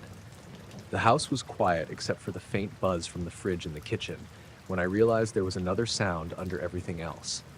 It was low, so low it almost didn't register as sound at first, more like a vibration in my chest. I set my phone down and listened. It wasn't coming from inside the house. The fridge kicked off and it was clearer, a deep, steady hum somewhere outside. I went to the front window and peeked through the blinds. The street was empty, no headlights, no people walking dogs. Still, the hum was there, hanging in the air. I unlocked the door and stepped onto the porch. The air was cool and still, with that faint smell of damp asphalt. The humming got stronger the second I was outside, not deafening, but thick, like it had weight to it. That's when I saw the lights. They were above the houses across the street, maybe 200 or 300 feet up. A tight cluster of white or pale blue points, about the size of bright stars, but they didn't twinkle or blink. There had to be a dozen, maybe more, and they moved together in a way I've never seen before. Not in a straight line, not circling, more like a school of fish shifting direction all at once. They'd dart one way, then freeze, then slide sideways, then tilt in a completely different direction without slowing down in between. No arcs, no curves, just instant changes. And the hum seemed to change with them, lower when they spread out, higher when they bunched up. I walked halfway down my driveway without thinking, eyes locked on them. The lights weren't huge, but the way they moved made them feel close, almost too close. Every time they shifted, it made my stomach flip, like watching something that didn't care about the rules I expected it to follow. There was no rotor noise, no jet sound. The whole neighborhood was silent except for that hum. Even the usual highway noise from a couple miles off wasn't there. The formation started drifting toward me, though drifting isn't quite right. It was like they were gliding on rails I couldn't see. They slowed just above the nearest row of houses. From where I was standing, I could tell they weren't attached to anything solid. There was just open air between them. For maybe 30 seconds, they stayed in place, shifting and reforming silently. I thought about grabbing my phone from inside, but the idea of looking away felt wrong. Like if I did, they might be gone before I came back. Then they started to climb, all together, as if pulled upward. The hum rose with them, not in volume but in pitch, until it was almost like a pressure in my ears. They entered a low bank of clouds hanging above the streetlights and were swallowed instantly. The second the last light disappeared, the humming stopped. It wasn't a slow fade, it just cut off like someone hit a switch, and the silence that followed felt different. Not just quiet, but empty. I stood in the driveway staring at the cloud cover for a long time. Nothing came back out. No lights, no sound, no movement. Then I realized I was holding my breath. When I went back inside, my clock said 1:08. I couldn't have been outside for more than a few minutes. but my hands were cold like I'd been standing out there for much longer. I checked the local news and weather the next day. No reports of aircraft, no scheduled low flights, nothing about strange lights. But the way they moved, I still can't place it. Planes don't move like that. Neither do drones. And I haven't heard that hum again. But sometimes late at night when it's dead quiet, I catch myself turning off whatever I'm watching just to listen.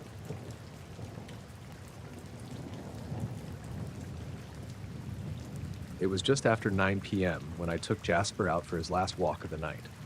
I usually cut through the little park a few blocks from my apartment because it's quiet and well lit. But that night, I remember the lights on the path were dimmer than usual. It had been raining earlier, and the ground was still wet with that damp smell of leaves and soil. The air felt heavy, like it was about to rain again, but the sky was clear enough that I could see a few stars between the drifting clouds.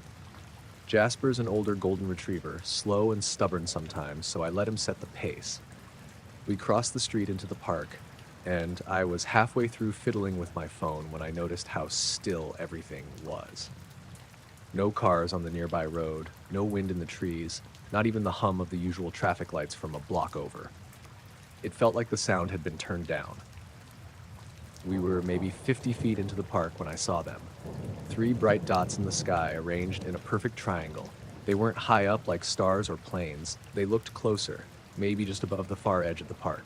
They were pure white, no blinking or flickering, just steady. At first I thought maybe it was 3 drones flying together, but they didn't move like drones. They drifted in unison, slow and smooth, like they were part of one thing. The spacing between them never changed. I stood there with Jasper's leash in one hand, just watching. Then the whole formation began to rotate, perfectly steady, as if the sky itself was turning around them. Jasper stopped dead in his tracks. He didn't growl or bark. He just froze, legs stiff, tail low. I gave the leash a tug, but he wouldn't move. His head was tilted slightly up, like he was watching them too. The lights kept rotating, maybe a quarter turn every few seconds. I tried to figure out what could cause that. Helicopters? No noise? Balloons? They wouldn't keep that exact shape, and there wasn't enough wind to push them evenly like that. After a minute or so, the triangle began to drift toward the trees at the far side of the park, still rotating. It wasn't fast, but the motion was hypnotic.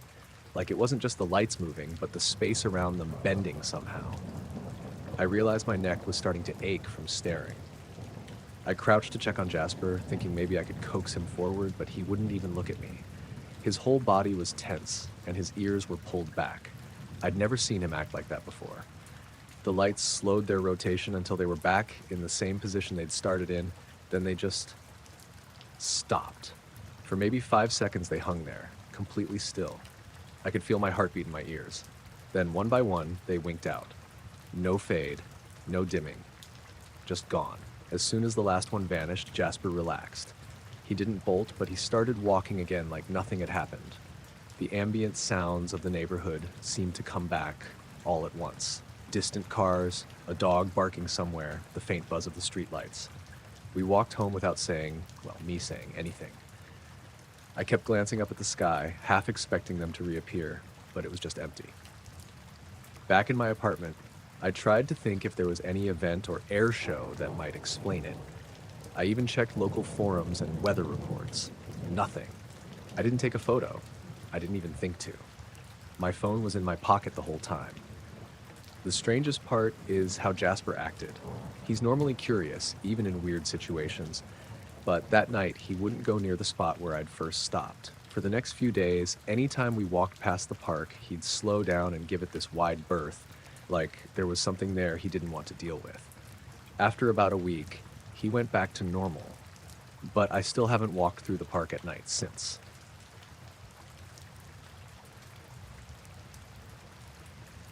It was sometime after midnight when I woke up. I didn't know what time exactly because my phone was buried somewhere in my pack, and I wasn't about to unzip my sleeping bag to go hunting for it. What woke me was this faint, irregular crunching sound, like someone walking on loose gravel. The sound carried in that strange, muffled way things do at night in the woods, where you can't tell if something is 10 feet away or 50. I lay there for a bit, trying to convince myself it was just an animal, maybe a raccoon nosing around or a deer passing through, but it wasn't quite right for that. The sound was too steady, slow, measured steps, and it kept a straight, deliberate path. No pauses, no sniffing, no rustling in the underbrush. Just crunch, crunch, crunch, like boots on a driveway. The problem was, there wasn't a driveway. I was camped in a small clearing I'd hiked to earlier that day, maybe a quarter-mile from the main trail. The only gravel was the ring of pale stones marking the edge of the clearing. I sat up, listening harder. My eyes were adjusting, picking up the faint silver of moonlight filtering through the branches. The crunching got closer, close enough that I knew whatever it was had reached the edge of the clearing, and that's when I saw it. It wasn't a person. At least, it didn't move like one. A faint white glow. Not bright, more like the light from a dying flashlight, slid slowly along the tree line. I don't mean it shone on the trees. It was in the trees, weaving behind them but staying visible, like the glow itself was moving. It made no sound, no footsteps, no twigs snapping, just that steady, shifting light. My mouth went dry. I didn't move, I just watched it drift along, maybe 30 feet away, tracing the edge of the clearing like it was circling. It wasn't swinging like a lantern or swaying like a flashlight beam. It just floated sideways, low to the ground, like it was following a rail I couldn't see. At some point, my hand found the zipper of my tent. I was thinking if it was someone messing around, I needed to see more, or maybe yell to scare them off. I eased the zipper down, slow as I could, but even that tiny metallic sound felt loud enough to give me away. When I finally opened the flap enough to stick my head out, the glow was gone. No sound, no movement, just the clearing, the dark trees, and the cold air on my face. I sat there for maybe a minute, scanning the tree line. I didn't hear it leave. I didn't hear anything at all, actually, not even the usual nighttime noises. No crickets, no wind in the leaves, dead quiet. I pulled the flap closed and sat back inside, listening. I kept thinking I'd hear it again, more crunching, maybe coming from the other side, but nothing.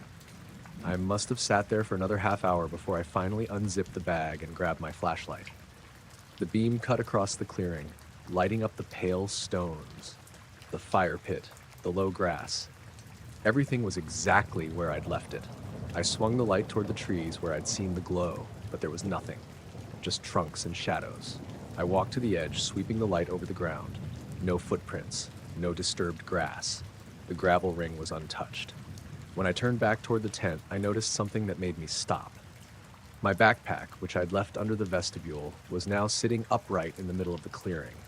I hadn't touched it since I'd gone to bed. I walked over and checked it. The straps were buckled, the zippers still closed. I opened the main compartment. It was all there. Food, clothes, phone. Nothing missing, nothing added. Just moved. I didn't sleep much after that. I sat in the tent with the flashlight in my lap until the sky started to lighten.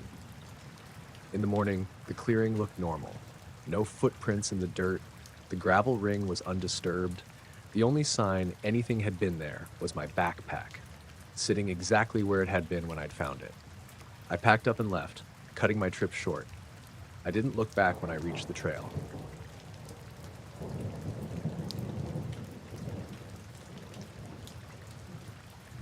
I was driving back from a friend's place in Green Hollow, which is one of those towns that barely shows up on a map. It was past midnight, maybe closer to 1 in the morning, and the roads out there are the kind where you can go 10 minutes without seeing another car. Just narrow asphalt, thick tree lines, and the occasional gap where a field opens up. I'd been on County Road 6 for a while, half listening to an AM station that was cutting in and out, when I noticed something up ahead on my right. At first, I thought it was a street lamp, bright, yellowish light, hanging still in the dark.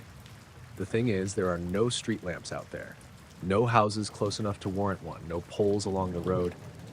I slowed down without really deciding to, pulling over onto the gravel shoulder. The light was maybe 200 yards off the road, over an open patch of land. It was perfectly still, like it was hung from an invisible wire. Too high to be a tractor light, too low to be a star. I killed my engine so I could roll the window down and listen. Nothing. Just the crickets and the occasional rustle from the grass. After sitting there for maybe a minute, it moved. Not up or down, not in an arc, just a smooth sideways glide, perfectly level, like someone had grabbed the whole scene and slid it on a track. It didn't bounce, didn't tilt. The way it moved made my skin crawl, not because it was fast or flashy, but because it felt wrong. It was almost too steady, like it wasn't dealing with gravity at all. I watched it drift toward a low hill on the far side of the field. The light didn't dim or flicker, just kept its same warm glow until it slipped behind the hill and disappeared completely. I waited for it to reappear on the other side, but it never did. I sat there longer than I meant to, headlights off, trying to figure out what I'd just seen. My eyes kept playing tricks on me, making me think I saw faint movement in the dark beyond the hill, but nothing solid. I finally started the car again, and that's when I realized something else. There weren't any poles or wires anywhere near that field. The road had been empty in both directions, and I knew there weren't any utility lines running across that stretch. As I eased back onto the road, I noticed the radio was just static. I spun the dial and every station was either dead air or the same faint hiss.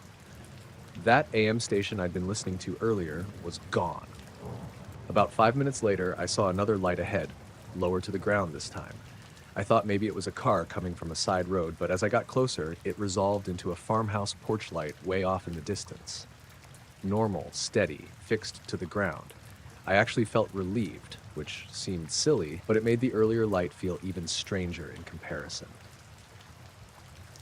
The rest of the drive was quiet, but when I pulled into my driveway, I glanced at the clock in my car and frowned.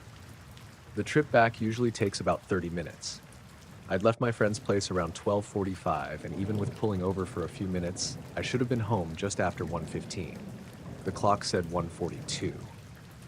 I told myself I must have sat there in the car longer than I thought, maybe 20 minutes instead of 5, but that didn't feel right. I wasn't tired enough to lose track like that.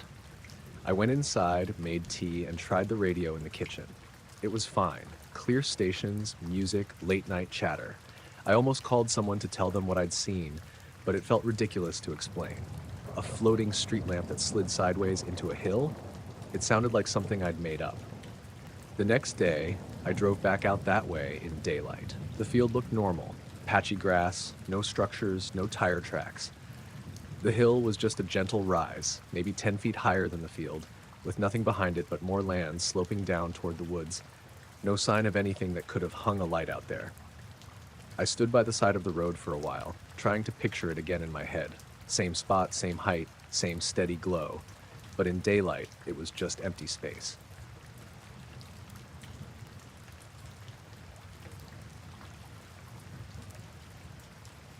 I woke up because the curtains were bright.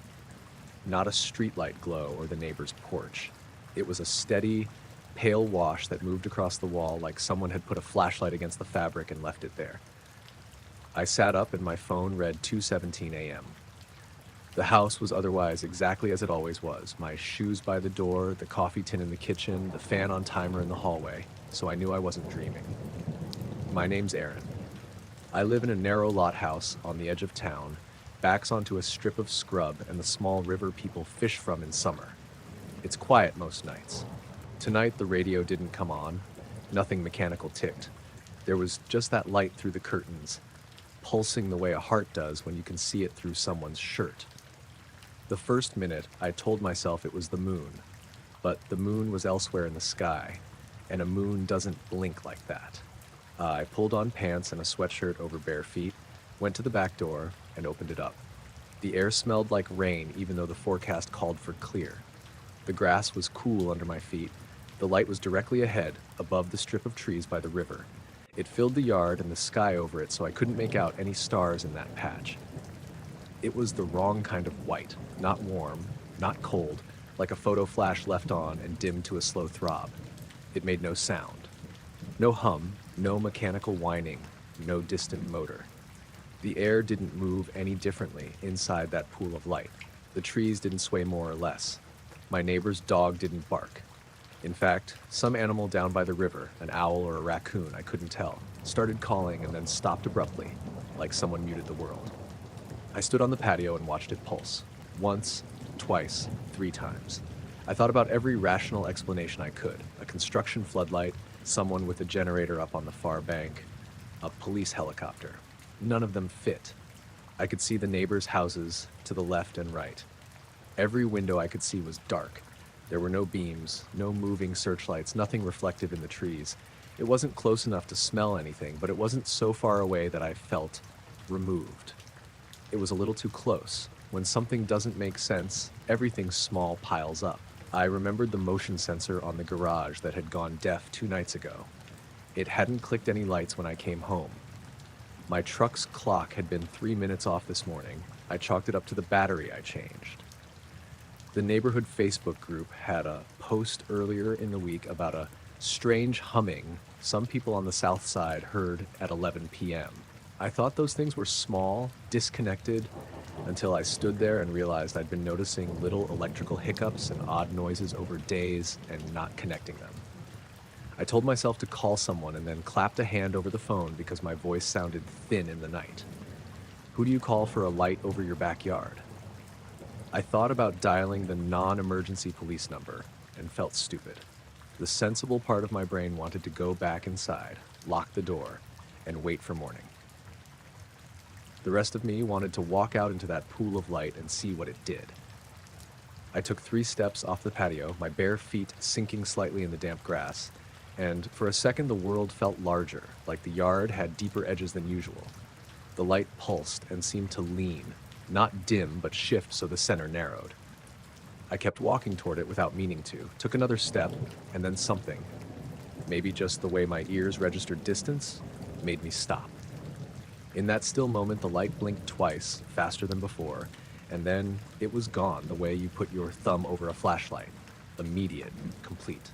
There was no travel, no descent, no fading. One heartbeat it filled the yard, the next it wasn't there. The stars reappeared where it had been. The trees were silhouettes again. The world returned to the textured quiet of suburbia, the fan in the hallway and the muffled heating noise from houses 3 doors down. The animal sounds came back slowly, tentative at first, then whole. My neighbor's dog woke up and started to bark at something on the street. I stood there for a long time, peering at the place the light had occupied, like it might reconstitute itself. My phone read 2:24 a.m. I realized I'd lost 7 minutes. I don't say that lightly. If you keep your phone on the bedside and you think you were awake the whole time, a lapse of minutes feels like a fall. I checked the time again, just to be sure I wasn't reading it wrong. 2:24. The porch cam, an old doorbell camera I set up when packages started going missing, was asleep, its LED dark. I haven't bothered to link cameras into some cloud service. I plugged the card into my laptop, transfer the footage, and delete it. The camera had power because the ring around it blinked when I opened the app, but the recorded clip was corrupted. There was a 1-second file that opened into a single white frame, and then nothing. Every other clip before and after played normally. I walked the yard and checked the fence line, the riverbank path, the tree trunks. The grass where I had stepped felt normal. There were no scorch marks, no footprints, no smell of ozone. The air didn't taste metallic or burned. It tasted like yard air. By then, my hands were shaking in a way that had nothing to do with cold. I came back inside, closed the door, locked it, and sat at the kitchen table with the light off and the blinds open a crack so I could see the backyard. I watched until my eyes wanted to cross. Nothing came back. Around 3:10 a.m., I finally went to bed, but I didn't sleep well. Every creak had a pressure to it, like someone might be moving outside the frame of my sight. In the morning, I told my neighbor Casey about it while we watered the lawn. He laughed at first and then frowned when I told him the time and the way the doorbell cam looked. Weird, he said. My dad said he saw a bright thing over the river from his porch last night. Thought it was a drone at first. I asked if he'd heard anything at 2 a.m. He rubbed his eyebrow and said he might have heard a muffled something but fell back asleep. He checked his security footage and showed me a clip with nothing unusual but a timestamp gap. 2 minutes of no recording right around 2:17. By noon, I had 3 bits of strange evidence that none of us could explain. My door camera had a corrupted file, Casey's system showed a blank spot in the middle of the night, and my phone's clock had me losing 7 minutes. None of those prove anything except that something odd happened. I carried on the day as if my life could be a thing and not a story. Work emails, a dry cleaning pickup, dinner with a friend who wanted to talk about politics and not lights in the sky. But when I wasn't saying anything out loud, the yard pulled at me. I kept imagining the way the light had narrowed before it went out, as if someone had focused it and then shut it off. At dusk, I went back down to the riverbank and stood where you can see the backyards in one ribbon. There was no burned patch on the far bank. The water flowed the same. Fireflies drifted like tiny, unrelated stars. I don't have an explanation. I don't have an authority to which I can point and say, they'll tell you, because no one has told me anything. I've got cameras, I've got a neighbor's testimony, and I've got a tight little pocket of lost time stitched into the night that I walk around like a foreign object in my pocket. If I tell people, they ask if I'm okay and offer a cup of coffee, and then the conversation moves on. They want me to be physical again, to laugh about it with them. Sometimes I do. Other times I stand at the back door and watch the sky, because if something comes back, I want to see how ordinary the world looks when it arrives.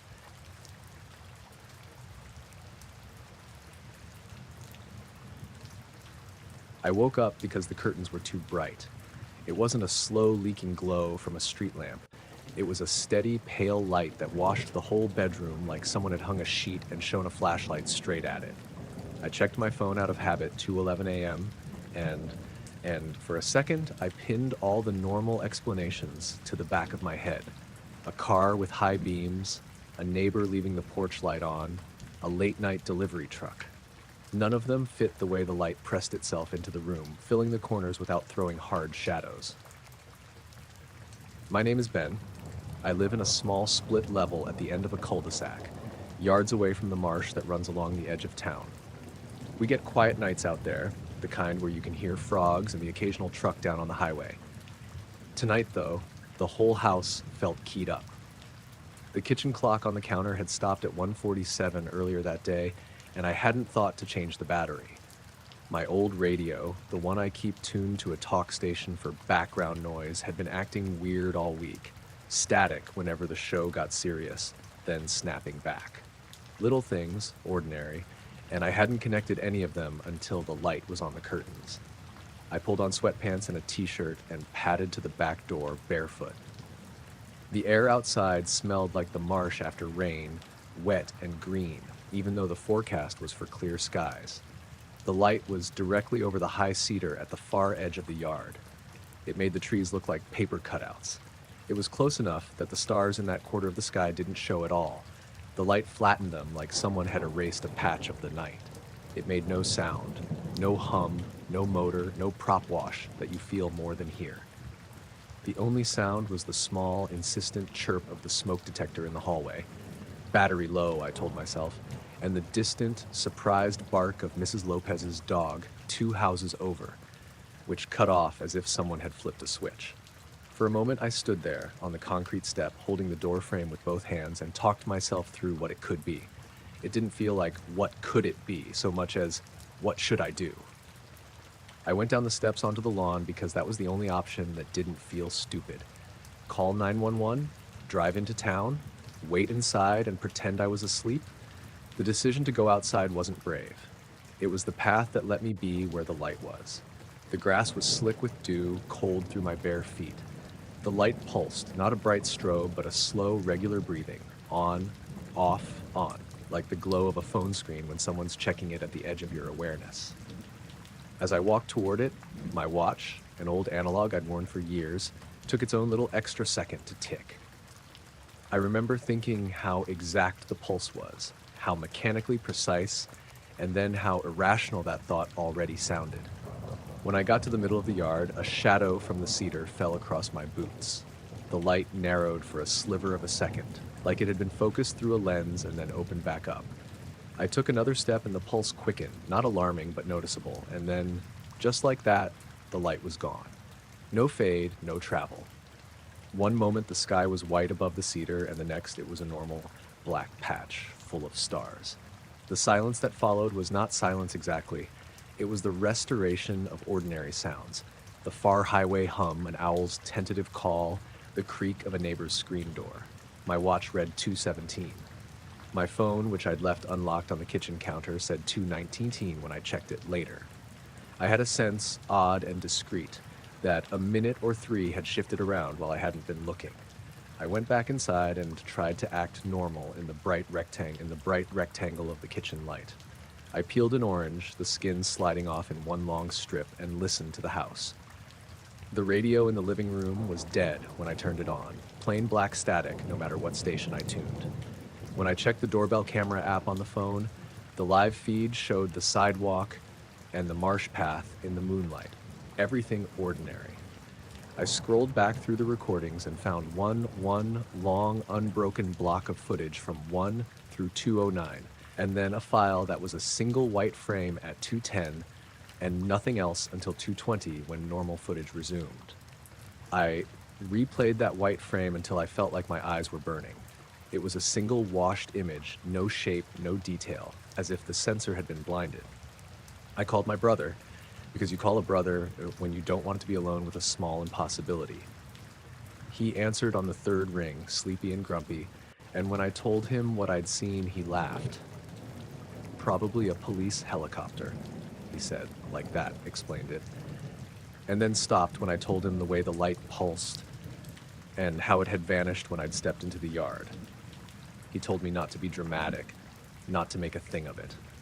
It would have been the end of the conversation if his wife hadn't come on speaker to ask whether we should check the house cameras, whether I was sure everything was locked. The thing felt smaller when it was being dismissed and bigger when it wasn't. I couldn't shake the feeling of being watched in that space where the light had been. The hair on the back of my neck prickled the rest of the night.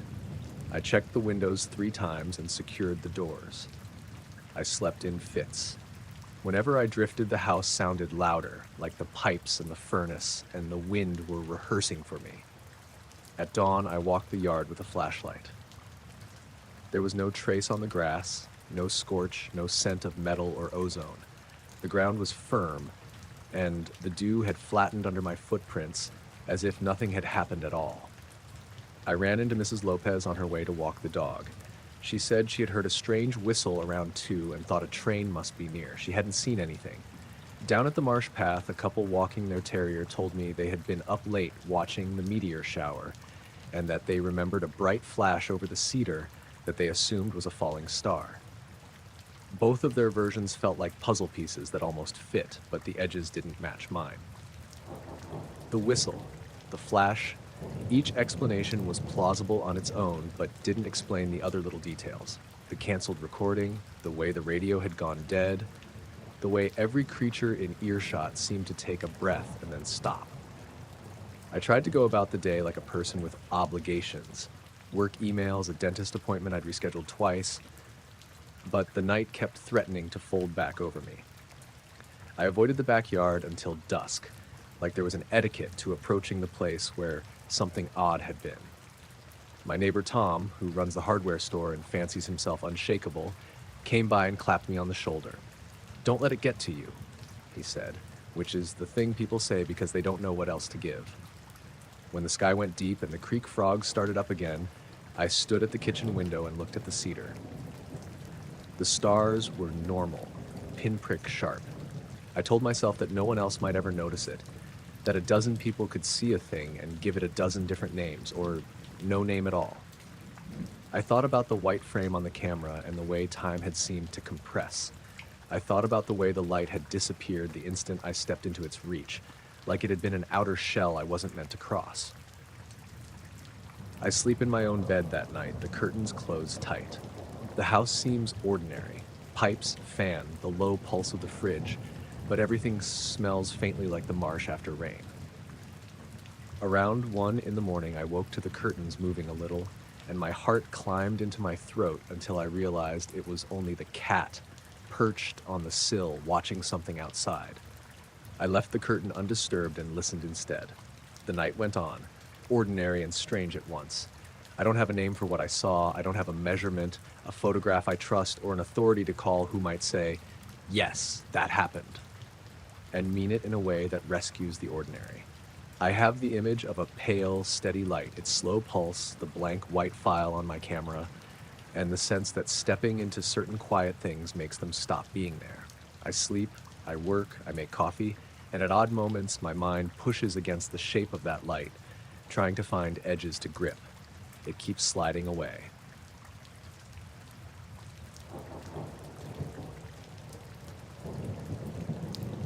I was on the last leg to Farmington night flight, no weather to speak of. Clear sky, moon a sliver, the kind of night that makes you think of how small everything is. I was trimmed for 5,500, autopilot engaged, a half-empty thermos chilled inside the console. The radios were quiet except for the occasional flight-following handoff and a distant cargo truck on 121.5 sounding like it was 3 counties away. It was a routine leg. I had flown it dozens of times. Out the left window, something moved into the cone of the landing light and I almost missed it, because at first it read like a star. Then it didn't. It was too close for a star. It was at about the same angle off the nose as the wingtip, maybe 5-6 miles to the left, and I could swear it was at our altitude. It wasn't blinking, no red or green nav lights, no white strobes, just a dark, hard edge against the sky. The kind of shape that eats up starlight and holds it. At first, I told myself I was seeing traffic I hadn't expected. An unlit crop duster, a banner tow. I checked the transponder, toggled to ident, and listened for any TCAS warnings. Nothing. The EFIs showed the usual blank where traffic would display. My transponder was transmitting and the ADS-B box was showing the other traffic we'd heard earlier, so the equipment seemed to be working fine. Still, it held position relative to us like it belonged in the same lane of air. I called center. Center, Cessna 7KQH, visual traffic, left 2 o'clock, same altitude, say intentions. The voice came back from the other side of the headset, clear and practiced. 7KQH, center, roger. We show no primary or secondary target in your area. Maintain present heading and altitude. No target. Copy, I said. I double-checked the heading on the HSI, glanced at the GPS track, then looked again out the window. The object had matched my ground track and my ground speed.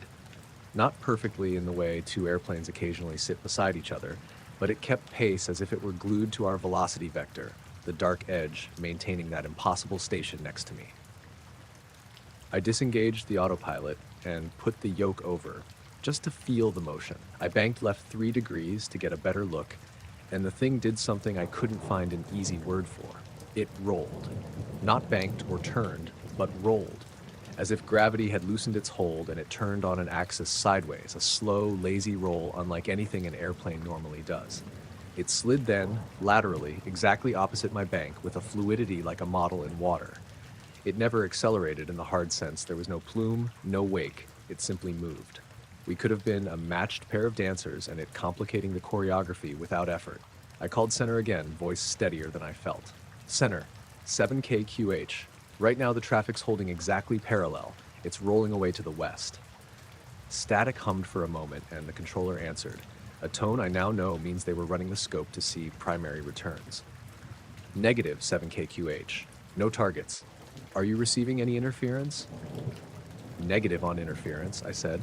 My headset had that small, precise noise the radios make when something is wrong, like when the squelch is being coaxed. I flipped the radio to ground to check the other frequency, confirmed the squelch, checked the standby, toggled the audio panel. Nothing. All the systems behaved normally. Pitot heat on, vacuum steady, alternator green. The clock in the panel blinked, then resumed. It was a list of ordinary things doing ordinary things, and the extraordinary thing outside doing nothing that fit. I reached for the binoculars I keep under the glare shield. They were cold and damp to the touch, like they'd been somewhere colder before I grabbed them. I held them up and got the shape. Vague, geometric, not like the rounded belly of most aircraft. The edges appeared matte, not reflecting the landing light at all, but the silhouette was crisp. I could see no windows, no tails, no prop blur. At the scales involved, I would have expected something to flicker or shimmer. There was nothing. It just existed and matched us. When I turned to take the head-on view, it did something else. I banked right and nudged the throttles to keep airspeed steady, because I didn't want to climb or descend and hand control back to the autopilot if I could help it. The object didn't follow in a straight chase. It reversed the feel of the moment by sliding away as if it had been tethered on a nearly invisible string, and someone eased it free. The roll completed like a lazy turn, and then it drifted. I'm being clumsy with words because I don't have a better one. Sideways down the horizon, and it did it with no noise, no thermal wake, the way a whirl of smoke disperses, only in reverse. I called approach on the guard channel, told them my tail number, and that I had traffic visually at 1 o'clock, matching my altitude and gliding parallel. Approach, 7KQH. Excuse me, can you verify if any aircraft are in OMA sector? They came back quick. 7KQH, negative, we have no targets on primary in that sector. We're showing your transponder and other known traffic, but nothing else. So I asked the only question that mattered. Can you show me primary? Can you physically see anything on radar that corresponds to what I'm looking at right now? If we could, the controller said, we would, 7KQH. We have nothing. Say position and distance again. I gave a guess. Pilots estimate poorly at night. Approximately 2 to 3 miles left, same altitude. It was 2 minutes of me watching it go from being a curious puzzle to not being there at all. At some point, the silhouette narrowed and brightened like a lens-bending light. I thought it might ignite, strobe, or exhaust, some simple physical reveal. Instead, it tightened into a point, and then no phase change, no spray, nothing that you could point to as a mechanism. It simply winked out. One moment there was that indigo cut against the lower sky. The next, it was gone. No transit across the stars, no streak. The place where it had been was empty, like someone had lifted a birdcage. After that, all the small things unsettled in the cockpit turned larger. My watch, a cheap pilot's watch, was 5 minutes fast and then corrected itself. The thermos slid on the console for no reason when I eased back to neutral trim. My phone, which I had set to record when this started, had one file that corrupted into a single unopenable blob, and a second file that, on playback, showed 3 frames of a dark smear and then a blackness my phone described as unsupported. I told the controller I had recording and they'd mark it in the strip for the engineers, but they didn't ask for the file. They asked if I wanted to divert. I did not. There was nothing to divert to that made sense. We continued into Farmington like a ship resuming course after a passing, insignificant fog. My hands hovered a little above the yoke on the approach, as if not touching it would be safer. The wind held steady, the runway came up, and the landing was exactly the kind of wash of rightness these instruments train you for. On the ground, I taxied in slow and left the lights on, because the cabin still had that odd electric cooling I couldn't explain. I filled out the paperwork in the FBO between customers and tried to get someone to look at the files. Maintenance looked at my transponder traces and the ATC printout and at my GPS log. They found nothing out of order except one tiny anomaly in the GPS track where the ground speed showed a half-second blip. The controllers sent me the radar tape. It was clean where we'd been. This sort of thing happens sometimes at night, one of them said, like that explained anything. I didn't expect an answer. I didn't think there'd be a report. I flew home in the morning and filed the routine incident notes and told my wife an abridged version because I didn't want to hand her the thing that felt like an accusation of instability. I kept turning that empty patch of sky over in my head. When I talk about it, people look for a category. Weather balloon, experimental drone, a trick of the eye. None of those fit what I saw or didn't see. If anything has changed me, it's the way I check everything twice now. The transponder, the squitter, the frequency, the wing flex, even the thermos under the glare shield. I still fly at night. It's a job and I've been doing it a long time. But when I'm on the leg to Farmington now and something dark sits where a star used to be, I call it in a little sooner. The controller on the other end will still say nothing is showing. They always do.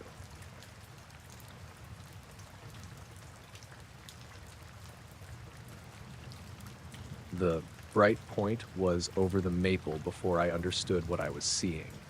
I was standing by the grill, turning a beer with my thumb because the evening was warm and the backyard was quiet, and that way it gets when you let the sprinklers time out and the kids go inside. The point hovered low, just above the roofline of the neighbor's garage. At first I thought it was a plane. There are always light trails on this stretch of sky, but it wasn't moving the way planes move. It descended slowly, like someone easing a paper lantern down by hand. It stopped a few degrees above the western horizon and hung steady and too bright. It wasn't that bright as a flare or as streetlight. It had the kind of hard, focused quality stars have, thin, sharp, and it made the maple cast a small, weird shadow on the lawn. I remember thinking that I shouldn't be able to see that shadow in the half light, that somehow the geometry was wrong, and then realizing I'd stopped breathing. Before it started, there were little things that didn't add up.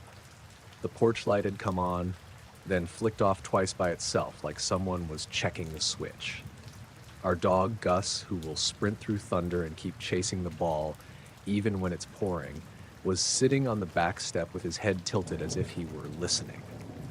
The crickets had quieted. It felt like the neighborhood had leaned in and gone still. Down the street, someone's TV must have been turned up because I caught a line of dialogue through a window, a human noise out of place in the hush. I considered waking Lena.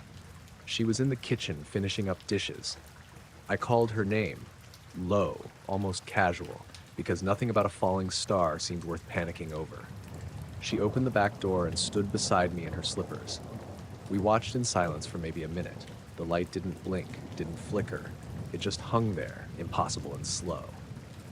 I pulled my phone out to take a picture. My thumb fumbled the face unlock, and the screen stayed black for a second longer than it should.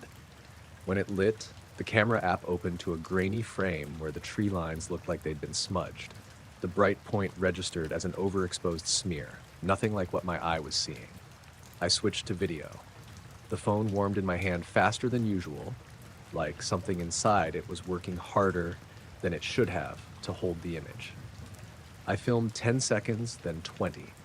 When I played it back, the file stuttered and dragged like someone had slowed the tape, and the final frame went to black. The audio was fine. You could hear Lena's socks on the porch wood, the faint hum of the neighbor's refrigerator, but the actual light was rendered in the recording as a blank white that didn't map to what we had watched. It took me a second to realize the way my watch was behaving. My cheap digital watch blinked from 9:07 to 9:21 and then to 9:08, like it was trying on different times to see which one fit. Lena noticed it too and said, "Weird," and laughed, as if laughter could untwist the oddness. Her laugh sounded small in the air. The light paused the way a hand pausing over a chess piece would, deliberate and expectant. Then it moved again. Not down, not away from us, but up. Straight up. Like someone had given it a slingshot pull. It accelerated in a way that makes your stomach feel like you're on a drop ride. It went from faintly below the roofline to impossible in the space of a single blink. For a breath, it reminded me of a comet drawn in a child's book, a hard head and the suggestion of a tail. Then the tail was gone, and all that remained was a pin of light racing into the upper dark, smaller and sharper and gone. It happened so fast that Lena and I both said things that don't make sense when you say them. Did you see? Where did? The neighbor's curtains shuffled as people leaned out of windows. Gus shot up, startled, then stood and stared at the empty sky like he expected the light to reappear. The maple's shadow was normal again, just the broad, soft kind the moon makes. The radio in the truck on the street tuned itself to static for a couple of seconds, like it had been listening to something, and then the signal cut. Other small impossibilities crept up afterward. The sprinkler by the back fence, which I had shut off at 8, had been cycling when Lena and I came back out 5 minutes later. Its timer was set to off. A bit of the lawn where the light had hung, exactly where the shadow had been, felt colder under my bare foot, like stepping on stone warmed by ice. I knelt and ran my fingers through the grass. There were no scorch marks, no singed stems, nothing you would see if heat had sat there. Just damp, cool soil, the smell of earth, and the mechanical tang of the grill. We walked the perimeter, shining our phones like flashlights, calling for Jonah and Mira next door to come out if they had seen anything. Jonah, in his robe and sneakers, stuck his head over the fence and said, "I thought it was an airplane. Or a drone. Or hell, a light on a fishing pole," and looked embarrassed at his own list. Nobody had any good answer. Mira was already inside. She waved at us from the window, worried more about the time than the sky. Her cat sat on the sill, eyes like coins, and then disappeared through the cat door. The rational thread starts to unravel at moments like that. The backyard is where explanations usually sit. neighbors, radio towers, satellites, prank devices. I ticked them off in my head and threw each out as I thought of it. There were no drones over our neighborhood at 9:30 on a Tuesday. No emergency calls went by our scanner. The airport isn't that direction. Satellites don't dive toward the horizon and then shoot straight up. And yet, something had moved in a precise and deliberate way where no known object should be able to.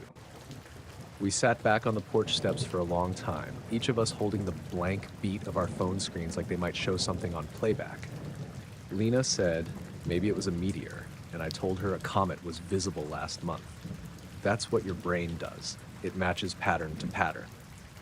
I kept thinking of the way the light had made the maple cast that one small impossible shadow, and of how calm the rest of the world had been.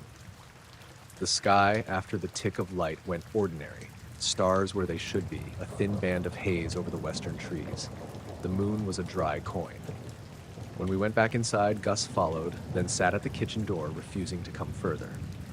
He watched the window, ears tilted forward, and blinked slowly, like a person waking from a dream. I locked the back door, because locking felt like an action that could hold the night steady. Lena rinsed the dishes, turned the water off deliberately, and moved as if that would set things right. I replayed the 10-second video until my phone was warm and the battery dipped from 90% to 80. The file skipped the bright part, then froze. Then the screen went blue for a second and settled on someone else's face, a face I didn't recognize. My thumb hovered over the delete key and then went slack. I couldn't tell Lena any more useful things than it moved wrong, which, to be honest, was the only honest way to put it. I fell asleep later with the window cracked and the night sound coming in. The distant highway, a dog 2 streets over barking, a passing car that turned its headlights away from our house. In the dark, the memory of that hard point of light, descending low and then being tugged straight up, felt like an accent on the ordinary. It didn't make me afraid the house wasn't safe. It made me feel small and watched in a different way. The way you feel when a stranger looks at you in a grocery store and knows something you didn't intend to show. By morning, there was no trace.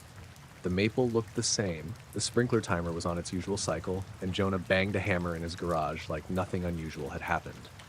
Gus wanted breakfast and left the window alone. I told no one any frames of the story that would make it sound like the supernatural. I stuck to details, the time, the way the camera failed, the cold patch of grass. Lena said, maybe it was nothing, like a benediction. I wanted it to be nothing, but part of me keeps checking the west when I step out at twilight, waiting for a precise star-like point to ease down toward the horizon and then vanish up like someone pulling a string.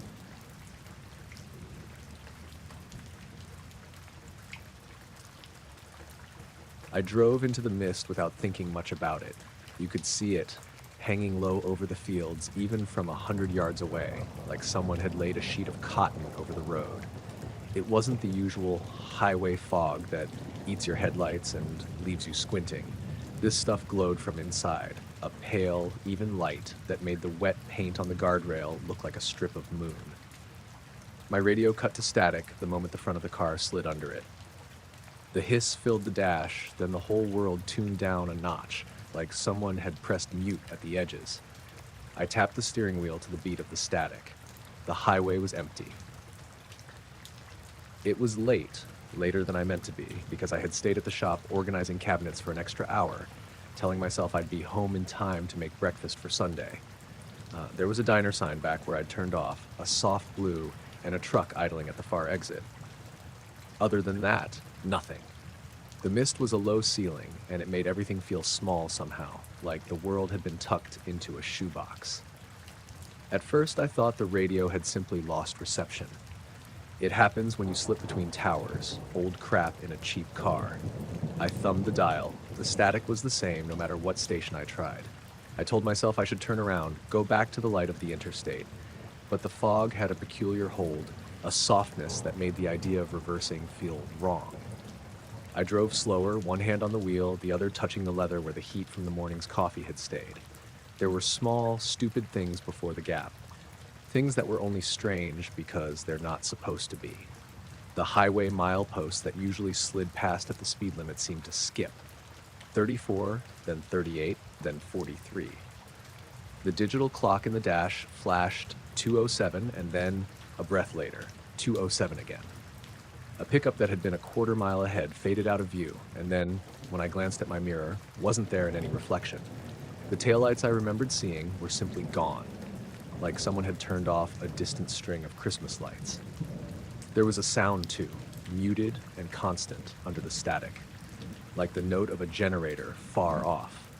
I didn't have a way of knowing if it was the car or the air itself making that thin, low hum. My ears plugged for a second, then popped, and I blinked to clear my vision. The mist smelled faintly of metal and the way puddles smell after a storm, except it hadn't rained. The smell went through the cabin and left the upholstery smelling like nothing at all, as if it had been scrubbed. The road surface in the haze wasn't ordinary either. Where the painted lines met the mist, the color bled slightly as if the paint was melting into the air. I remember thinking that I should have been more afraid than I was, but instead I had that animal calm you get when you realize you have to keep doing the everyday thing or you'll fall apart. Keep steering, keep the wheel straight, keep the speed from creeping up. There were no other cars for miles. The only two soft lights were the diner sign and some lone lamp on a farm that showed a neat square of yard. Everything else swallowed. When I came out the other side, the radio popped back to life with a country station and a woman talking about the weather as if nothing had happened. The differential between hiss and talk was so sudden it made my skin march. For a second, I couldn't remember what song was playing, and I felt my hand on the wheel with a tightness that surprised me. My watch, the cheap one I've had since high school, said 2:14. I had no memory of the 7 minutes in between. I checked the car clock and it said 2:14 too, like some tiny pact had been made in the dash. I ran the route in my head, thinking maybe I had drifted off for a blink, slammed a kaleidoscope of small images together. The town line sign, the diner, the mists inside, the glow, static. Nothing in there explained where 7 minutes went. No memory of hitting the brakes, no recollection of a turn, no bobble on the phone, no evidence on the road that something had happened. My hands felt sticky in my gloves. The air tasted clean and ordinary. I'd noticed odd things before that night. A porch light in town that wouldn't burn out for a week, the store's digital sign flickering with the same line of text for hours on end, but those feel like civic quirks. This felt like something else. There was a heaviness in my jaw and the taste of stale coffee and the smell of that metal again, quiet as a memory on my tongue. My phone showed no missed calls, no notifications, no time jumps. The GPS route still placed me on the straight shot home like I hadn't veered. I drove the rest of the way with the windows cracked a little, the cold air unlucky and real.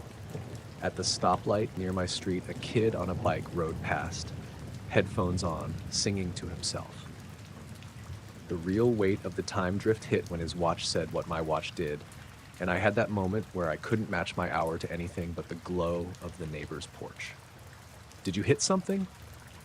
I wanted to call him to ask everyone in sight, and instead, I drove up my drive and killed the engine. Because doing the thing that keeps you anchored, turning the key, pulling the handbrake, opening the door, felt like a ritual to reset whatever had loosened. I checked the car all over. The oil was where it should be, the tires were hard, there were no new scratches on the bumper, my coffee cup was still upright in the holder. The floor mat in the driver's side had a few specks of something dark I couldn't name, but they might have been there before. The radio had the memory of the last station, like always, tuned in, waiting. I stood in the doorway of the house and let the cold until I could feel my nose again. The early sun over the trees, pale and uninterested, made the frost on the lawn look like watered glass. I meant to tell someone, call into the shop or text my sister, but I didn't. There wasn't an obvious purpose to telling them a story about 7 missing minutes and a low inner glow. I made coffee slowly, the kettle sing the same note it always did, and while I stood there, the image of those 7 minutes was a blank in a much longer reel. I could point at the edges, the mist, the static, the smell, but no fingers would meet in the center. It was as if a strip of film had been removed from some old movie, and when played back, we were supposed to pretend we hadn't noticed the cut.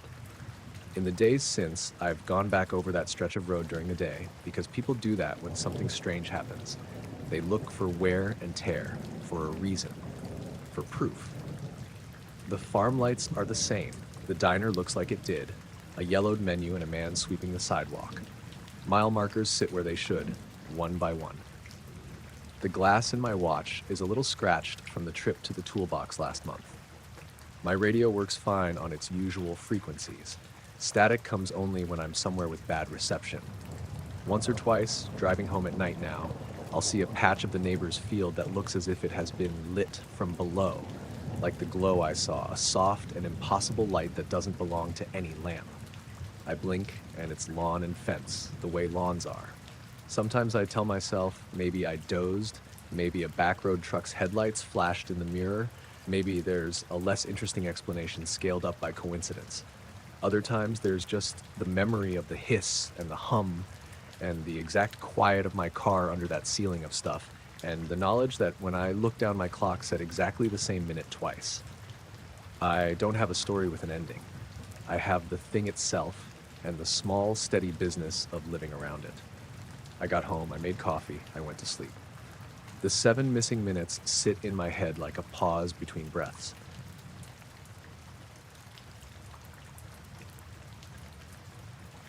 I saw the lights before I heard anything wrong with the night.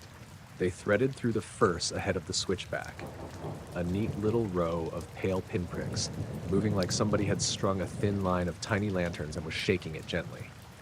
They didn't make any sound at all.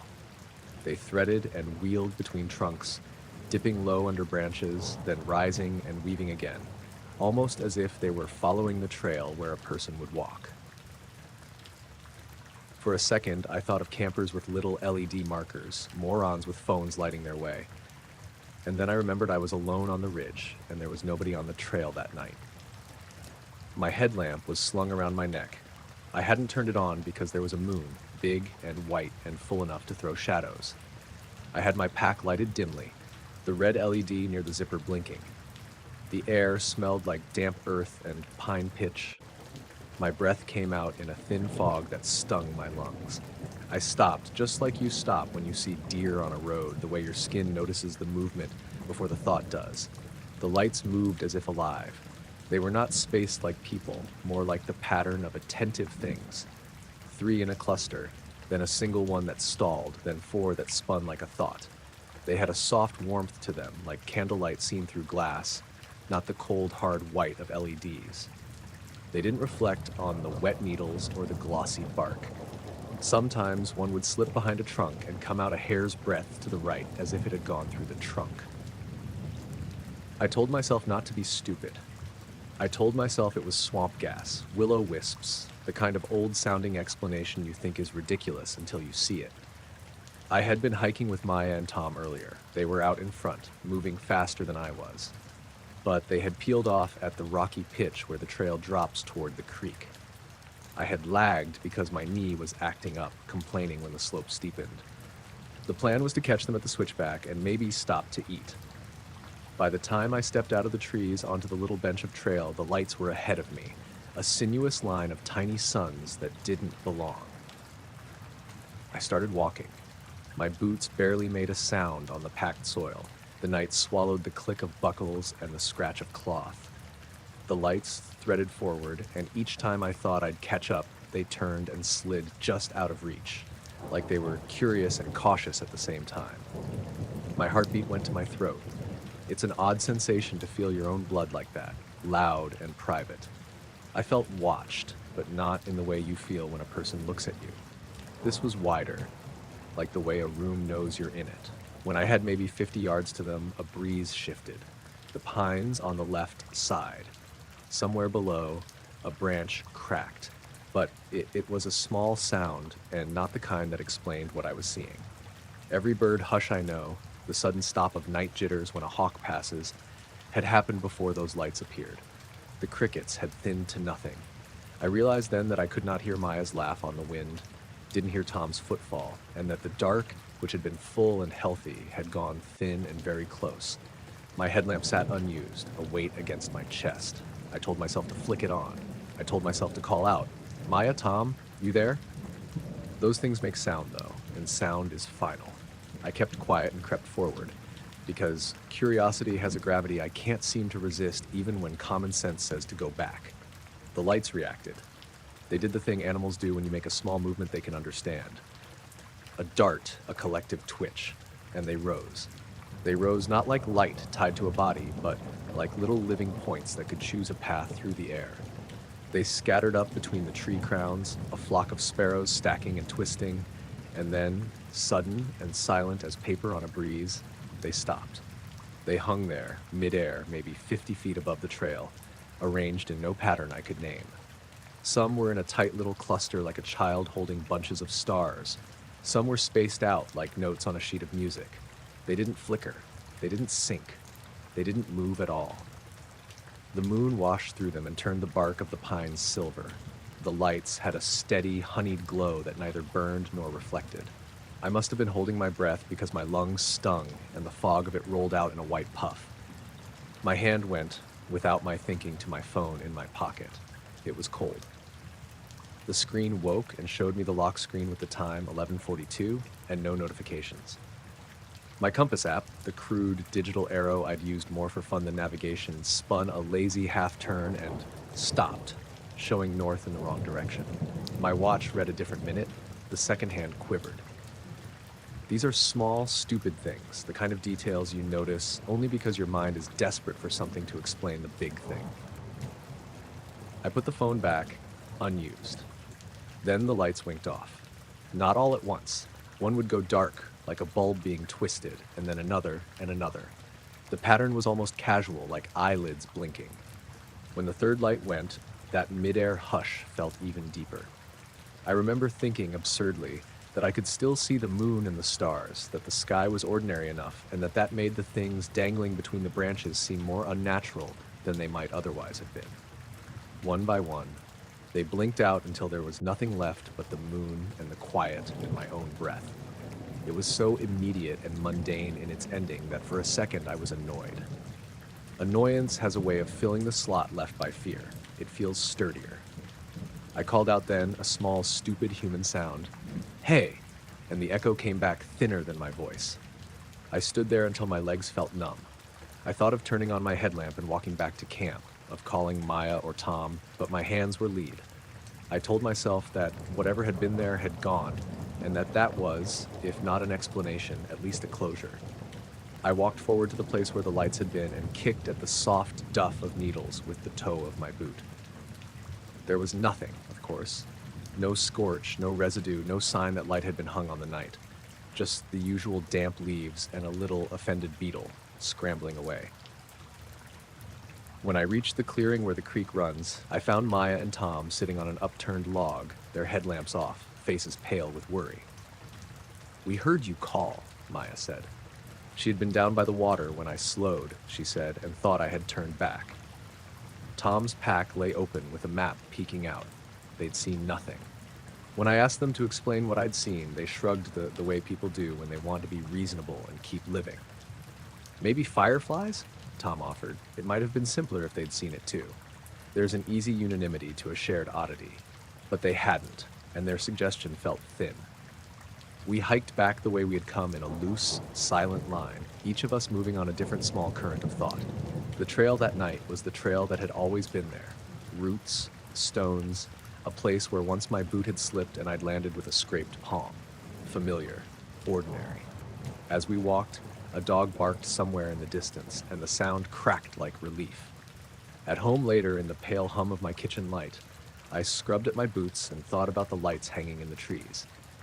I found fragments of explanation in every mundane thing, reflections, pranksters, some atmospheric oddity, and none of them sat right.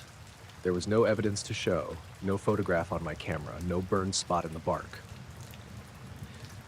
When I looked at the place where the lights had been, in memory, it was like trying to stare at a face you'd seen once in a crowd. The outline stayed, but the detail leached away the more you moved in. I made coffee, the kettle clicking single notes, and waited to see if the memory would feel ordinary in the light of day. It didn't exactly. It sat like a small stone in my shoe, not injuring, only present, always noticed.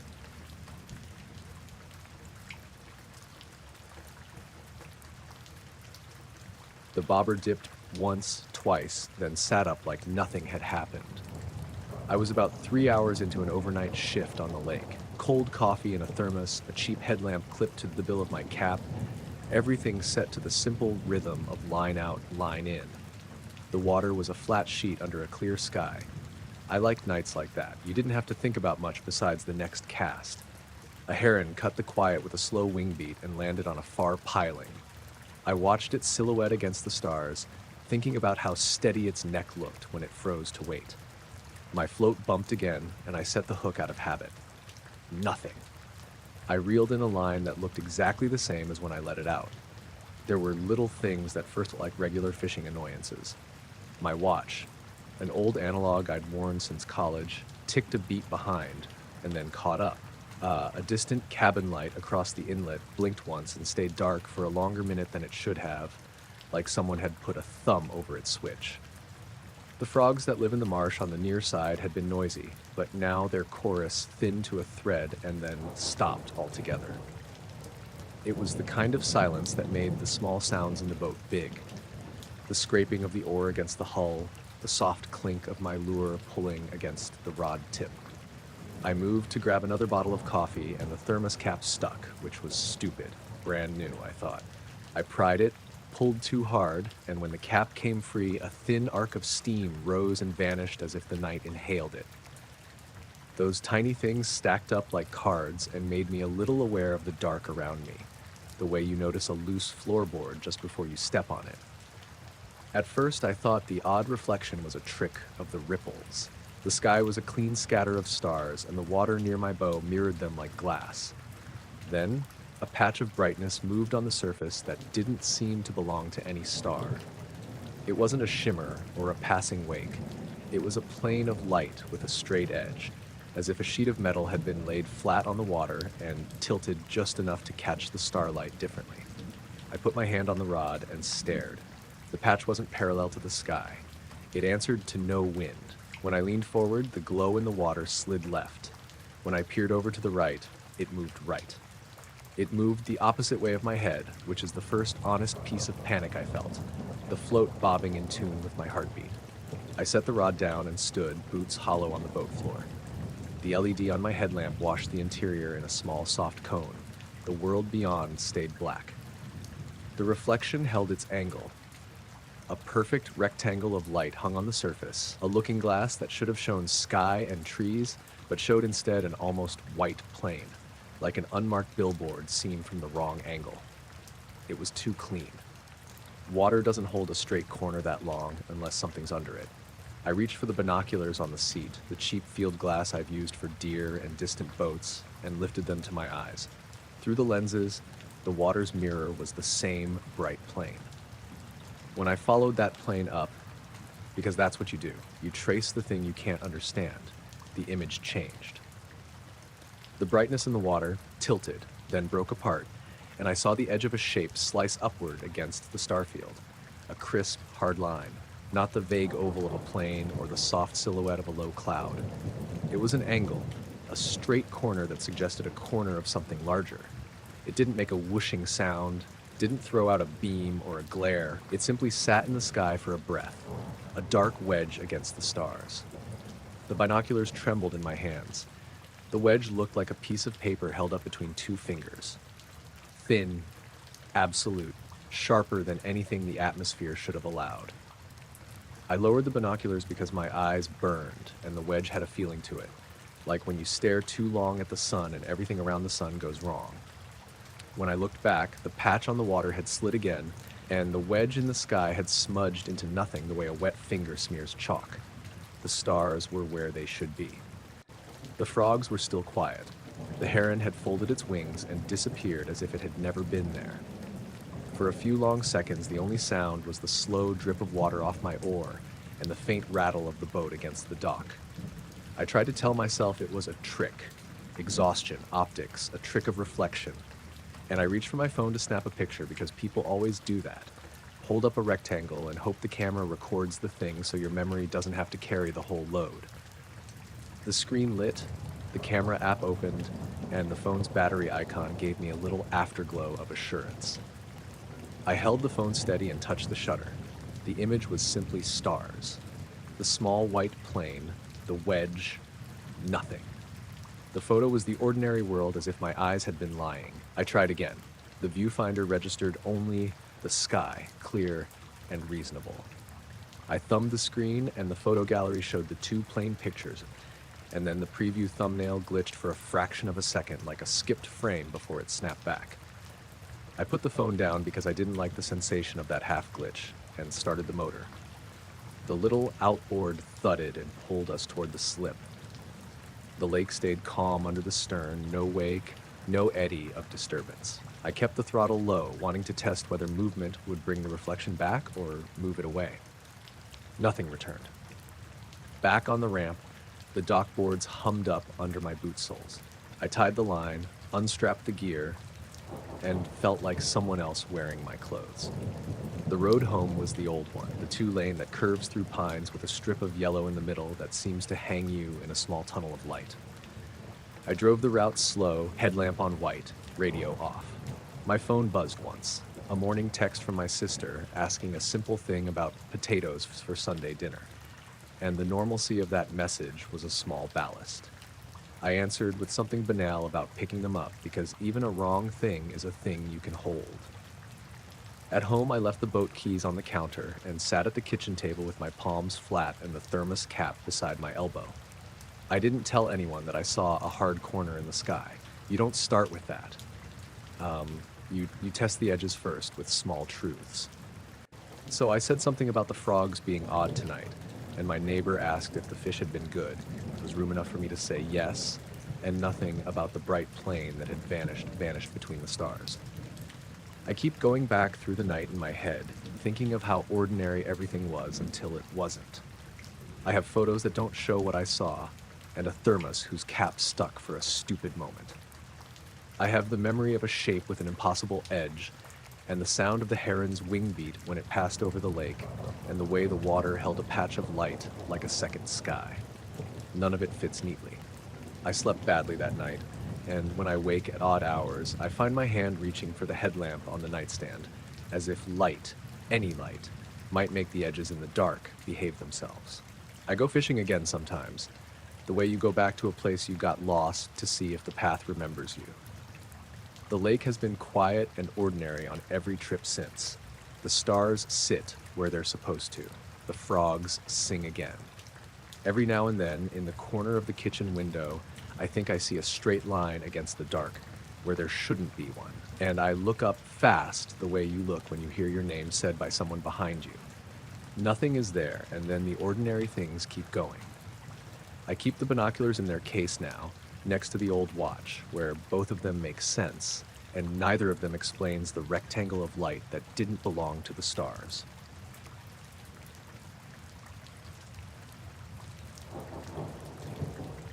I had pulled over because I needed to stop staring at the road. It was one of those late drives after a double shift, my head hollowed out from fluorescent lights and the radio, and the stretch of Old Mill Road where I stopped was the kind of place that felt like into a different hour of the night. No houses, a ditch on either side, a single orange street lamp every half mile that left the space between them a soft black.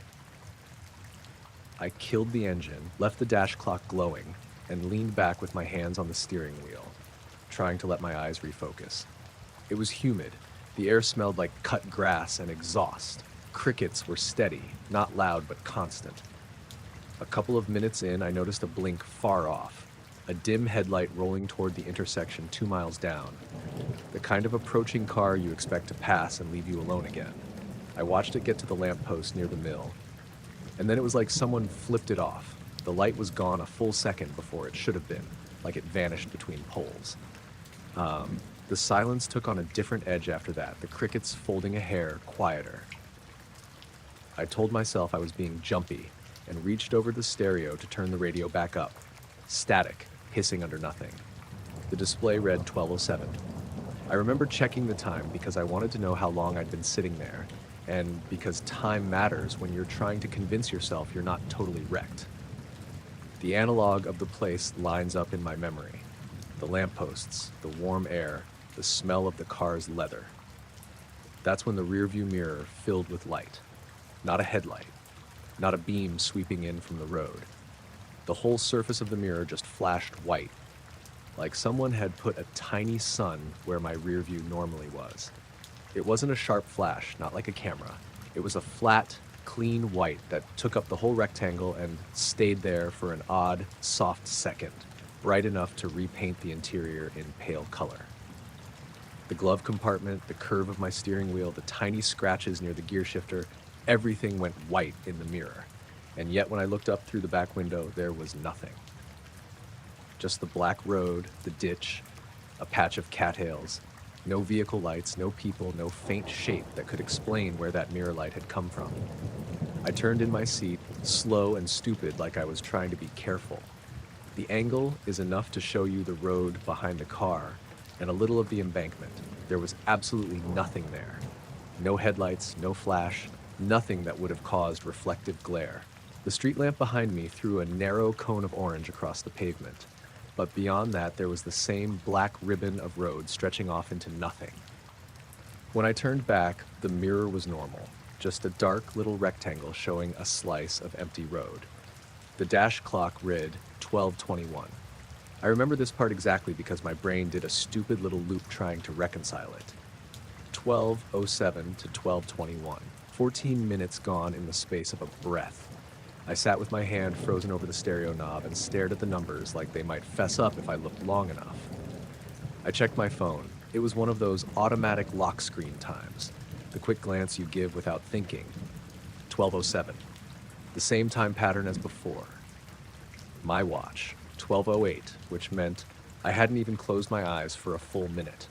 The dash clock alone had leapt forward, and it was the only thing that had done it. I got out of the car. It was ridiculous. The night bit at the back of my throat when I stepped onto the shoulder. The gravel under my shoes was cold. I walked to the trunk and opened it just to make sure everything was where I'd left it. The gym bag, the jumper, and they were. No sign of being moved, no mud, no prints leading away except mine. Standing there, the stretch of road looked normal in that boring, official way. Streetlights hummed. The ditch swallowed the night. Nothing glowed or pulsed. Nothing that would explain the mirror acting like a window into something else.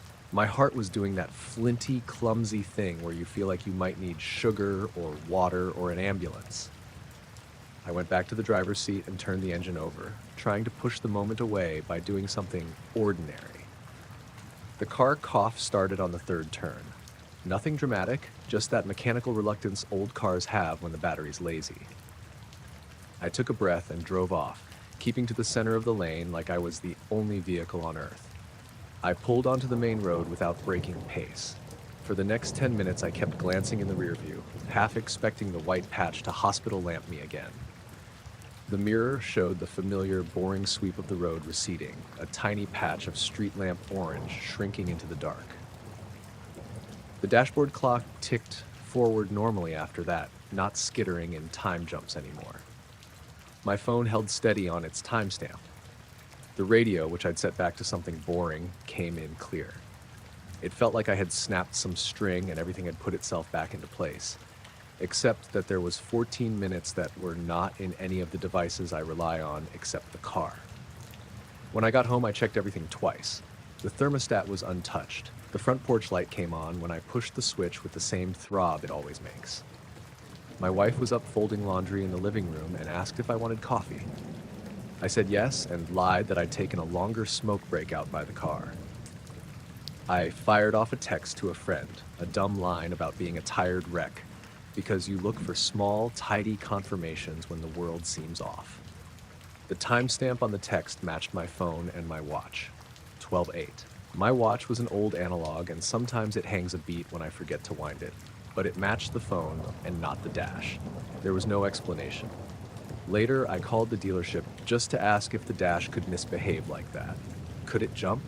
The kid on the other end said probably a loose connection, maybe a software hiccup, if the car had been hit by a spike. He asked if I'd had any electrical storms. I told him no. He asked if anything else had happened. I hadn't wanted to mention the light because I'd already thought about how insane it sounded. But when he said spike, I thought about the mirror being a white square and the way the radio had hissed in the passing car that looked like it blinked out. "Just get it checked," he said. "Bring it in tomorrow." I slept badly. When I woke, the little sandpit of my memory for those 14 minutes had the same stale smell as old coffee. It's not that I was trying to prove something to anyone, I was trying to prove it to myself. You tell a story in pieces, and sometimes the pieces refuse to stitch back together. I drove the car to the dealer the next morning. They hooked it up to a scanner, fiddled with the clock, shrugged at a possible loose wire. They tested the alternator. They ran diagnostics on the display. Nothing came back except a tiny log entry for a time sync error, which their tech couldn't explain either. He looked at me and said the one thing I hadn't wanted to hear because it meant nothing. Mechanical would fix the feeling. Electrical gremlins aren't usually anything more than bad wiring. So I'm writing this because I don't have an answer. 14 minutes showed up on the dash like someone pressed fast forward on a movie and left the film reel broken. The mirror showed a white square that filled it and then went away like a shutter closing. The only concrete is that I'm home and the world kept going. The rest sits in the place where small, unaccountable things live, under the ordinary layer of things that make sense. I started keeping my phone face up on the passenger seat after that, the way you watch a clock when you're trying to use time as an anchor. It hasn't happened again, which is maybe worse. I end up looking at the rear view sometimes when I'm stopped at traffic lights, waiting for the impossible to reappear so I can get credit for seeing it. It doesn't, and the numbers on the dash stay stubbornly normal.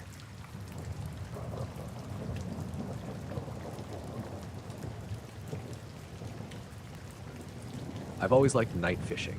It's quiet, mostly just me, my rod, and the lake under the stars. My name's Tom Granger, and I live out near Lake Woodson, a small, pretty ordinary place in northern Wisconsin. Nothing fancy about it, just a bunch of trees, some cabins, and a lake that's usually calm and dark at night. My dog, Whiskey, a scruffy mutt with a lazy streak, usually comes with me. He's not much of a swimmer, but loves sitting on the dock and watching the water. One Friday night in early September, the air was cool, but still felt heavy, like the kind of night right before a storm rolls in.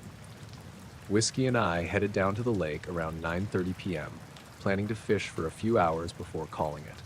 The sky was clear at first, full of stars, but the wind had picked up a little, just enough to rustle the leaves and make the water's surface shimmer softly. We set up on the far end of the dock, the one that sticks out a little over the deepest part of the lake. The water there's usually still, even when it's windy, because the trees on the far shore block the worst of the gusts. I cast my line and settled in with a thermos of coffee. Whiskey curled up at my feet, eyes half closed. The night was peaceful, nothing but the occasional splash from a fish or the distant call of an owl. Then, about an hour in, I noticed something weird.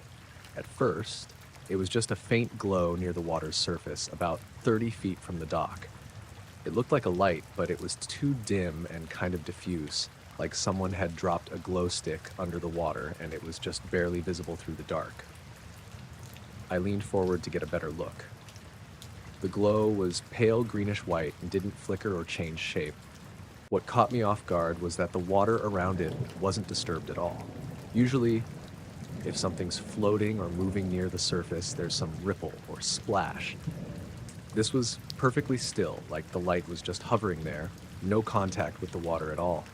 I figured maybe it was some kind of fish with bioluminescence or a reflection of something on the shore. I stood up and shone my flashlight toward it. The beam sliced through the dark, but the glow stayed the same, no reaction, no movement. Whiskey perked up, ears twitching, staring at the same spot. Then the light started to rise. Slowly at first, just inches above the water, then faster, moving upward like a bubble escaping from the lake bed. Except it wasn't a bubble, it was smooth, round, and glowed brighter as it rose. The water beneath it remained perfectly flat, no ripples, no waves, nothing. I blinked and rubbed my eyes, half expecting it to vanish or be some trick of the light. But it kept going, rising maybe 10 feet above the surface, then drifted horizontally, moving away from the dock and across the sky. I dropped my rod and grabbed my phone, fumbling to get the camera app open, but as soon as I focused on the glowing orb, the screen dimmed and then went black. I tried again, but it stayed that way. Dead, as if the phone was refusing to record or even see the light. Whiskey growled low, his hackles up, and I felt a chill despite the mild air. The glow kept drifting silently, smooth and steady, with no sound or disturbance at all. It moved in a slow arc, like it was following some invisible path across the stars. I followed it with my eyes, heart beating a little faster until it just disappeared. Not with a flash or a burst, just faded gently like turning off a lamp. The whole thing lasted maybe 2 or 3 minutes, but after it vanished, the lake was still dead calm. No ripples, no waves, nothing to suggest anything had moved through the water or sky. I sat back down on the dock trying to process what I'd just seen. Whiskey stayed close, still tense, ears swiveling toward the trees in the lake. I kept glancing at my phone, hoping the camera would come back on, but it stayed black. The thermos was cold now, my hands shaking a little. For the rest of the night, I kept watching the sky, but nothing else showed up. No lights, no sounds, no weird reflections, just the normal quiet, the crickets, the wind in the trees, the occasional splash far off. The next morning, I told my neighbor Greg about it. He's a fisherman too, knows the lake like the back of his hand. Greg said he hadn't seen anything strange, but he didn't dismiss me. Just said, sometimes the lake has its mysteries, and that part of the world tends to mess with your head after dark. Over the next few days, I checked with a couple of other locals. A woman named Elsie mentioned seeing a faint light near the lake around the same time, but she thought it was just a flashlight or maybe some kids messing around. No one else saw anything like I did. I tried to find some explanation. Bioluminescent algae? Doesn't happen in freshwater lakes around here. Reflection from a boat? No boats were out that night. Fishing lights? None on the lake at all. No airplanes or helicopters in the area either. What stuck with me was the water, how it never moved, even though something was clearly coming up from it and floating away. The glow was there, bright and steady, but the lake didn't react like it should. Since then, I've gone back to the lake a few times, sometimes with whiskey, sometimes alone. The night I saw the light, the air was different somehow, thicker, heavier. I can't explain it. Other nights, it's just normal, calm, quiet. My phone still works fine now. No blackouts or dead screens. And Whiskey? He's never liked going out on the dock after dark since that night. He stays close to shore and doesn't want to look out over the water. I don't know what that light was. I'm not sure I want to. It didn't hurt anyone, didn't say or do anything. Just showed up, drifted across the sky, and disappeared without a trace. But sometimes when the wind's right and the lake is perfectly still, I swear I catch a faint glow out there. Just under the surface, waiting.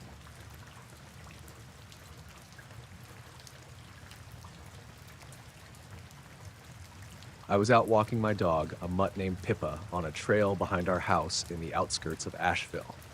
It was late afternoon, early fall, and the air was crisp but not cold. The trees were just starting to turn gold and red, the kind of colors that make you think winter's close but not quite there yet. The trail is mostly quiet, except for the occasional bird or squirrel, and Pippa loves sniffing around all the fallen leaves. That day, I left my phone in my pocket because I didn't want to be distracted. I figured I'd just enjoy the walk, maybe clear my head after a long week at the bookstore where I work. Pippa was restless and tugging a little more than usual, so I let her off leash for a bit. The trail curves through a patch of dense trees, and that's when I noticed something odd. About 50 feet ahead, above the treetops, there was this large object hovering. It wasn't making any noise. No hum, no wind, nothing. It looked like a drone but way bigger, maybe 10 feet across, with a flat, oval shape. The surface was matte and dark, no blinking lights or markings. I stopped walking and stared, heart pounding a bit. I don't know much about drones, but this didn't look like any commercial or military drone I've ever seen. I reached into my pocket to get my phone and snap a picture. The second I pulled it out, the screen went black. No warning, no freeze, just dead. I tried pressing the power button, holding it down, plugging it into the portable charger I had with me. Nothing. It was like the phone had completely shut off and refused to turn back on. I looked back at the craft. It hadn't moved. It was just there, hovering, like it was watching. I felt my skin go tight, like something was crawling under it, but I shook it off and tried to focus. Maybe it was some weird weather balloon or a new kind of drone that wasn't supposed to be public yet. After a few minutes, I decided to turn around and head back toward the trailhead. I wasn't sure what to do, but I felt uneasy just standing there. Pippa was calm, which helped a little. She wagged her tail and looked up at me like she was waiting for me to make a move. As I walked back, I kept glancing over my shoulder. The object stayed put, no lights, no sounds, nothing that suggested it was about to leave. When I got close enough to the clearing where my car was parked, I tried turning my phone on again. Still nothing. I got home around 6:30, and by then the sun was setting fast. I sat down at the kitchen table and took the phone apart a bit, hoping it was just a glitch. No water damage, no cracked screen. It felt normal in my hand, but the screen wouldn't light up. I left it plugged in overnight just in case. The next morning, it still wouldn't turn on. I called my friend Leah, who's a bit of a tech whiz, and she told me to bring it over. She tried everything: hard resets, software restores, even hooking it up to her computer. Nothing. The phone was completely dead. That day, I kept thinking about the drone. I looked online for news or any reports of unusual drone sightings near Asheville. There was nothing. No police reports, no local news, no chatter on any forums. After about an hour, something weird happened. I was sitting on my couch staring at the dead phone on the coffee table when the screen suddenly flickered on by itself. It took a minute to fully boot, and when it did, it was like nothing had happened. All my apps, photos, messages, they were all there, exactly as I left them. I thought maybe it had just been a battery issue, but the timing felt too strange. The days after that, Pippa started acting jittery whenever we went near the trail. She would freeze and stare at the trees, hackles raised, low growling that I hadn't heard before. Once, she even refused to go onto the trail at all. I went back out there a couple times to see if the craft was still around, but there was no sign of it. No strange lights, no unusual sounds, just the normal forest noises. The weirdest part is that since then, my phone has had random glitches. Sometimes the camera app crashes the moment I open it. Other times the flashlight turns on by itself for no reason. Nothing that serious, but enough to keep me on edge. I don't know what I saw that day, or why my phone died the way it did. I don't even know if it was something from this world. All I know is that quiet afternoon on the trail doesn't add up, and whatever that thing was, it wasn't interested in being found, just watching.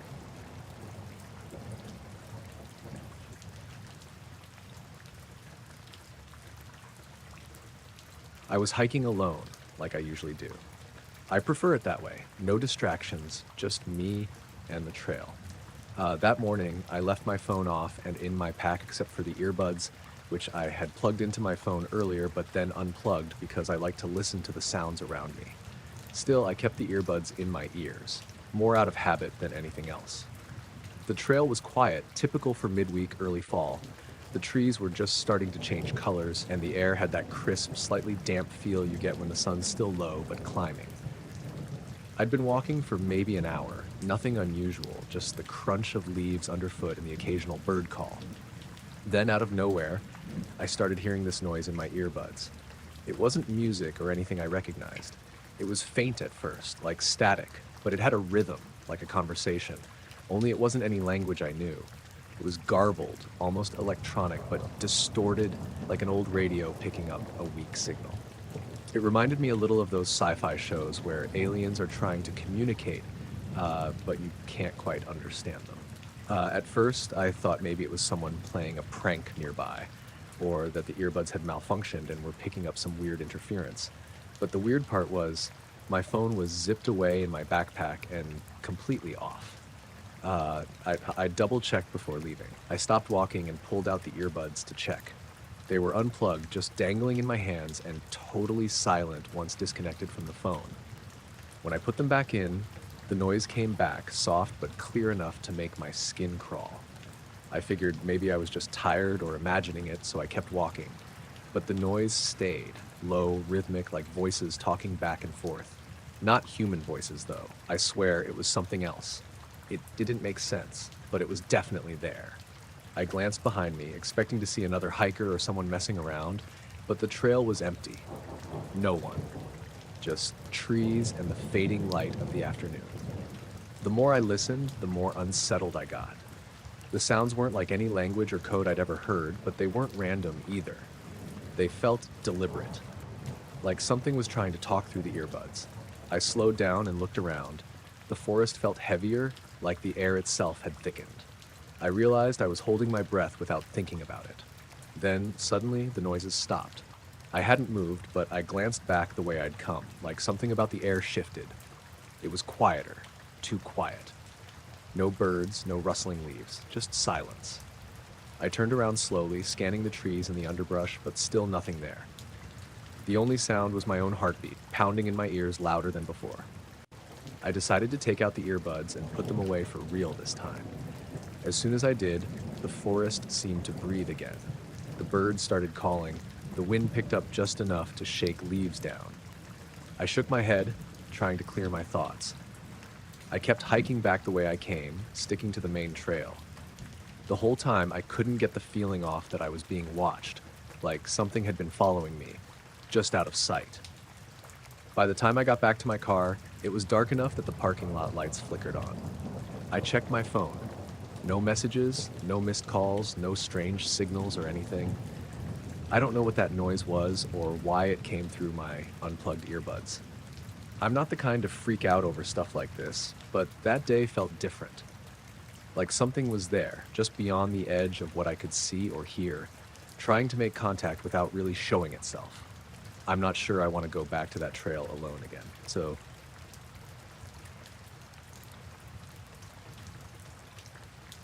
I didn't really believe in anything strange before all this happened. I mean, I've always liked looking up at the night sky, stars, planets, satellites, but I never thought I'd end up with footage that I couldn't explain. It started a couple months ago, during one of those clear, cold October nights here in northern Maine.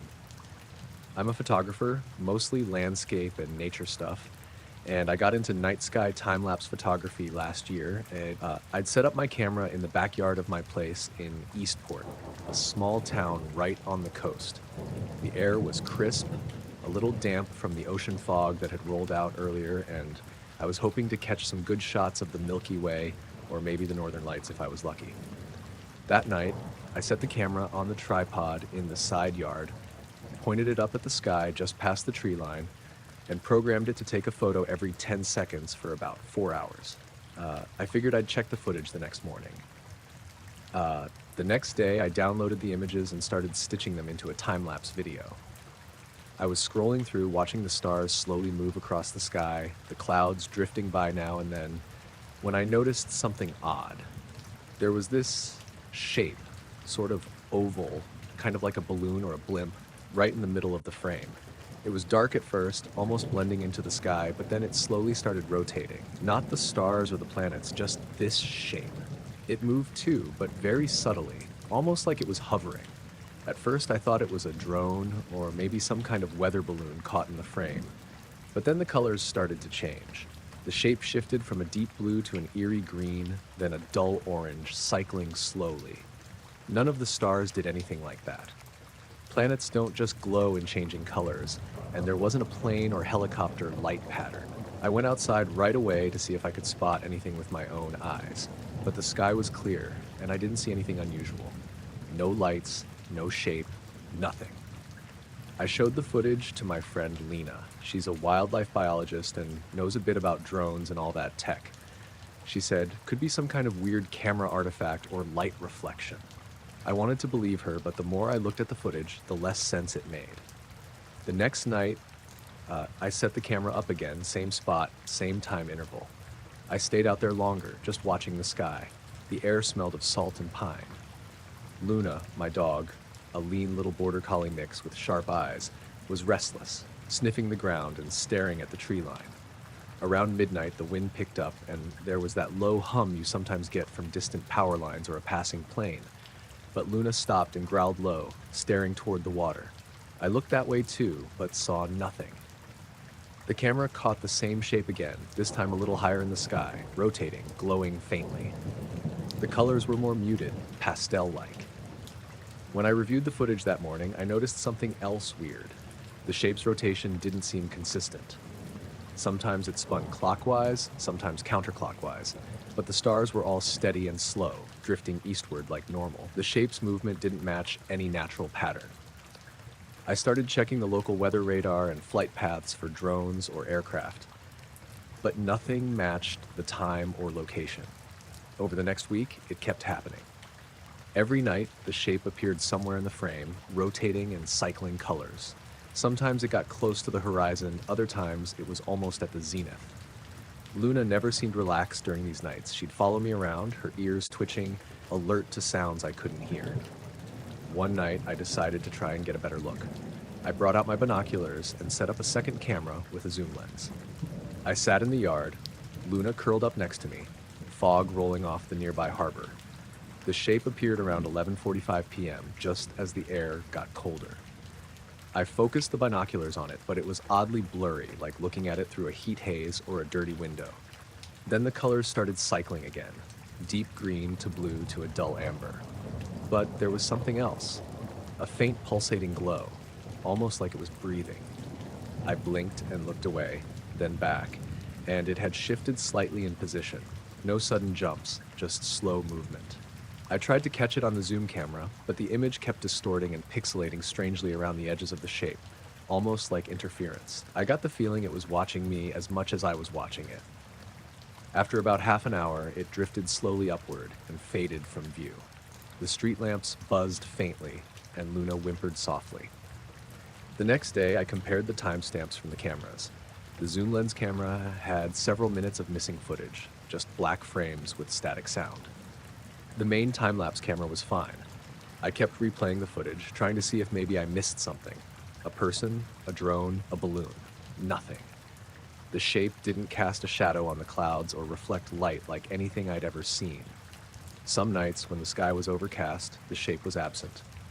But I swear sometimes I could feel a presence nearby, like the air thickened and a low vibration thrummed through the ground. One evening, after a late shift at the diner, I stopped by the side yard to check the camera.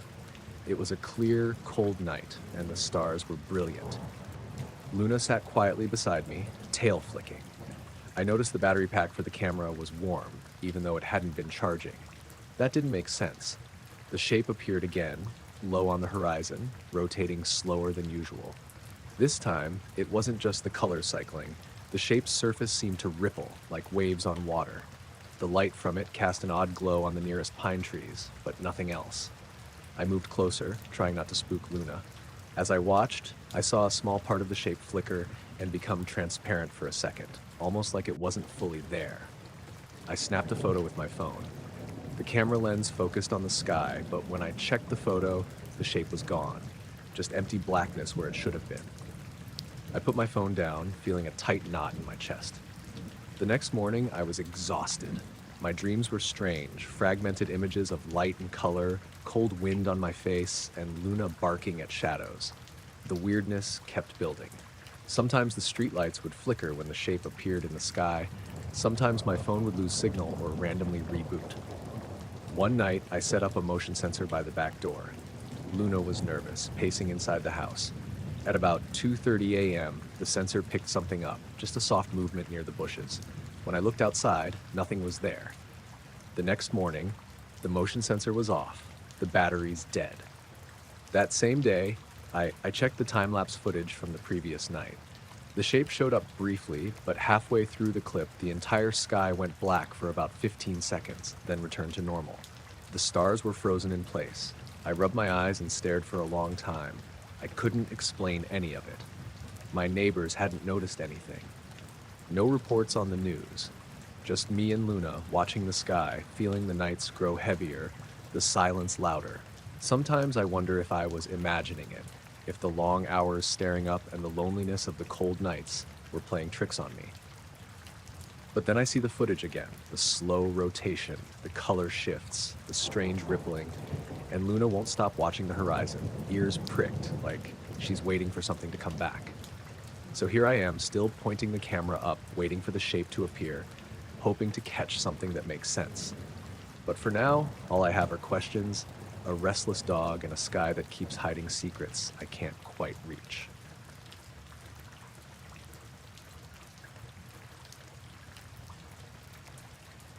The first time it happened, I thought my radio was just acting up.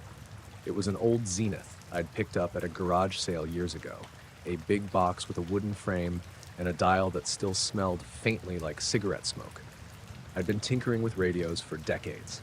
Retired now, but it was a hobby I kept alive, something to occupy my hands and mind after I left the engineering firm. Anyway, it was late, about 11:47 p.m., though I only knew because I always checked the clock at that time. The radio was set to a local AM station, static humming softly in the background. Suddenly, from the speaker came 3 clear, simple tones in a sequence. Beep, beep, beep, and then nothing else. The static returned, and the dial didn't move. I figured it was some interference, or maybe a nearby transmitter glitch. But that night, curiosity got the better of me, so I grabbed a notebook and jotted down the time and what I'd heard. The next night, exactly the same thing happened at 11:47 p.m. Same 3 tones, same timing. I thought maybe it was a coincidence, or maybe my old radio was picking up some kind of automated message from a local station. But the nights rolled on, and every night at 11:47, the radio would buzz those 3 tones. I started logging it. Date, time, weather, anything that seemed relevant, but the pattern never changed. No variation, no added sounds, no voice, no background noise, just the same 3 tones. What really got to me was that it never happened at any other time. If I turned the radio off or changed the station, the tones didn't come. I had to have it on that exact frequency, and it had to be exactly 11:47 p.m. I set up a timer to make sure I was always awake for it. If I drifted off a little early or late, the tones wouldn't come. It was like some sort of clock that only ticked at one moment, once every 24 hours. The local AM station I tuned to was just a regular talk radio. Nothing special. I called them once, asked if they were broadcasting anything like that, but the technician laughed it off and said it must be interference or some kind of prank.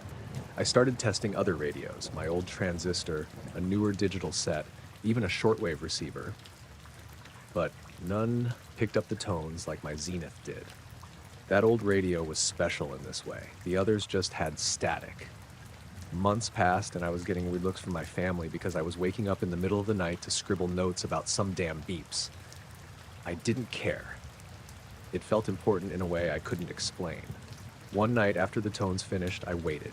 I thought maybe the signal would do something else, maybe repeat or change, but nothing. Just silence. Then I heard something else, very faint, like a whisper on the edge of hearing. I strained to listen but couldn't make it out clearly. It didn't sound like radio static, more like a soft hum or maybe wind blowing through a distant tunnel. I checked the frequency again, still on the same station, still the same spot on the dial. After that, I got a little obsessed. I started recording the transmissions with an old cassette recorder, capturing the exact moment of the tones. When I played it back, the tones were pure, steady, and clear, but that faint whisper wasn't there. It was like it only existed live, impossible to capture. I even tried to map the signal, triangulate where it might be coming from, but there was no pattern, no clear direction. My house was in a quiet neighborhood on the outskirts of town. No known transmitters around except the local AM and a few police radio towers miles away. One evening, I was out on the porch, waiting for 11:47. The night was clear, dry, the kind of stillness that presses in on you. At exactly the time, the 3 tones came through the radio, steady and sharp. Then I noticed a light, not bright, more like a flicker off in the distance, maybe a couple of miles away. It wasn't a car or a street lamp. It was higher up like a hovering glow, soft blue-green. I blinked and it was gone. I told myself it was a plane or a helicopter, but nothing flew over our neighborhood that late without noise. And the light was steady before it vanished. No blinking or moving, just there and then not.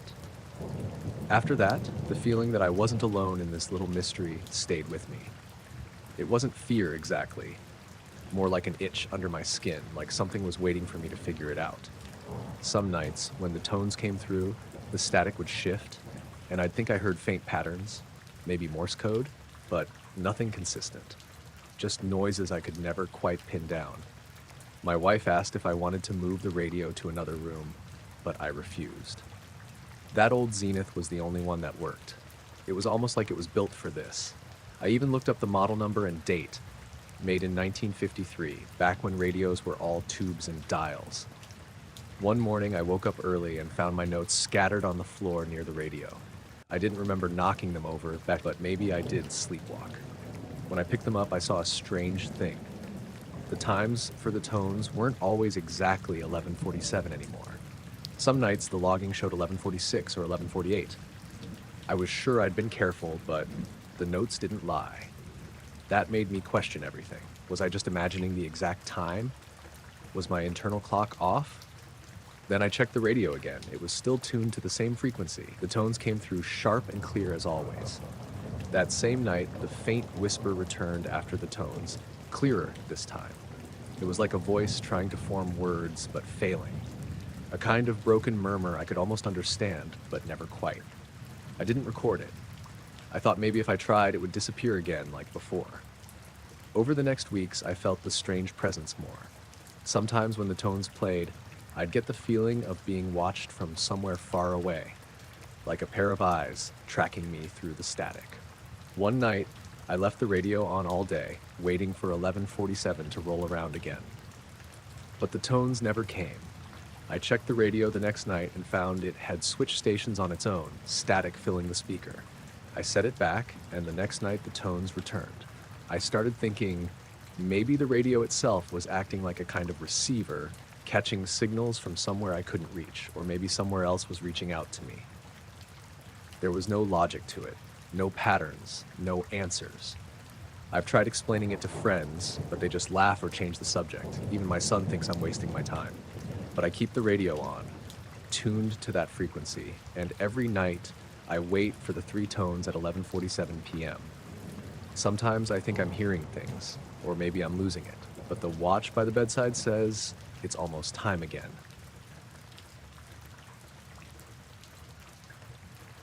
The night I was driving home from work, something happened that I still can't really explain. I was coming back from my usual night shift at the hospital in Spokane. It was late, almost 2 a.m., and the roads were mostly empty. The sky was clear, cold, the kind of early spring night where the air feels sharp, but still holds a little warmth from the day. I had my windows cracked just a bit to keep the car from feeling too stuffy, and the only thing filling the silence besides the engine was the faint hum of the radio, tuned low. About 20 minutes into the drive, somewhere out past the last stretch of streetlights before the highway gave way to the open fields, I saw it. A light in the sky, moving downwards slowly. At first, I thought it was a falling star, like the kind you see during meteor showers. But this one didn't fall the way a star usually does. It wasn't rushing or streaking across the sky. It just descended straight down, almost floating. I blinked a few times, thinking maybe I was seeing things, or maybe the city lights were messing with my eyes. But it was there, just hovering midair, maybe a few hundred feet above the ground. It didn't make a sound, not even the faintest buzz or crackle you'd expect from something moving through the atmosphere. I mean, it was dead silent. I slowed the car a little, watching it as it hung in place.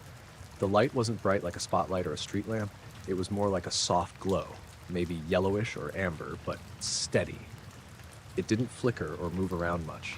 I tried to see if I could figure out its shape, but it was too far away, just a bright blur. Then, just as slowly as it came down, it suddenly shot straight back up into the sky. Faster than anything I'd seen before, like a bullet, but again, without a sound. It disappeared into the dark night above the trees. I kept driving, but my heart was pounding. It wasn't fear exactly, more like confusion mixed with this strange kind of tension. I looked in my rearview mirror, half expecting to see headlights behind me, maybe someone else who saw the same thing, but the road was empty. When I got home, I told my roommate Sarah about it. She laughed and said it was probably just a satellite or a drone. But I know what I saw. Drones don't move like that, especially not that high or that quietly. The next few nights, I kept glancing up while driving, hoping to catch it again or see something similar. Nothing. The sky was normal, the stars were normal, and traffic was just as sparse as usual. But that night, for some reason, everything felt different. I noticed other small things that didn't quite add up in the following days. My phone started glitching out. Calls dropped, the screen flickered randomly. My clock radio reset itself several times, always around 2 a.m. Even the lights in my apartment would dim briefly, like a quick power fluctuation, but the building's main power never went out. I tried to shrug it off at first. I'm not one to get spooked easily, but the more I thought about that light, the more uneasy I felt. The way it moved, the silence. There was no obvious explanation. No planes nearby, no satellites showing up on any of the tracking apps I checked. Just that slow fall, the hover, then the sudden climb back up. I thought maybe I was tired, overworked, just imagining things after a long shift. But the moment stuck with me. Sometimes, when I'm alone at night now,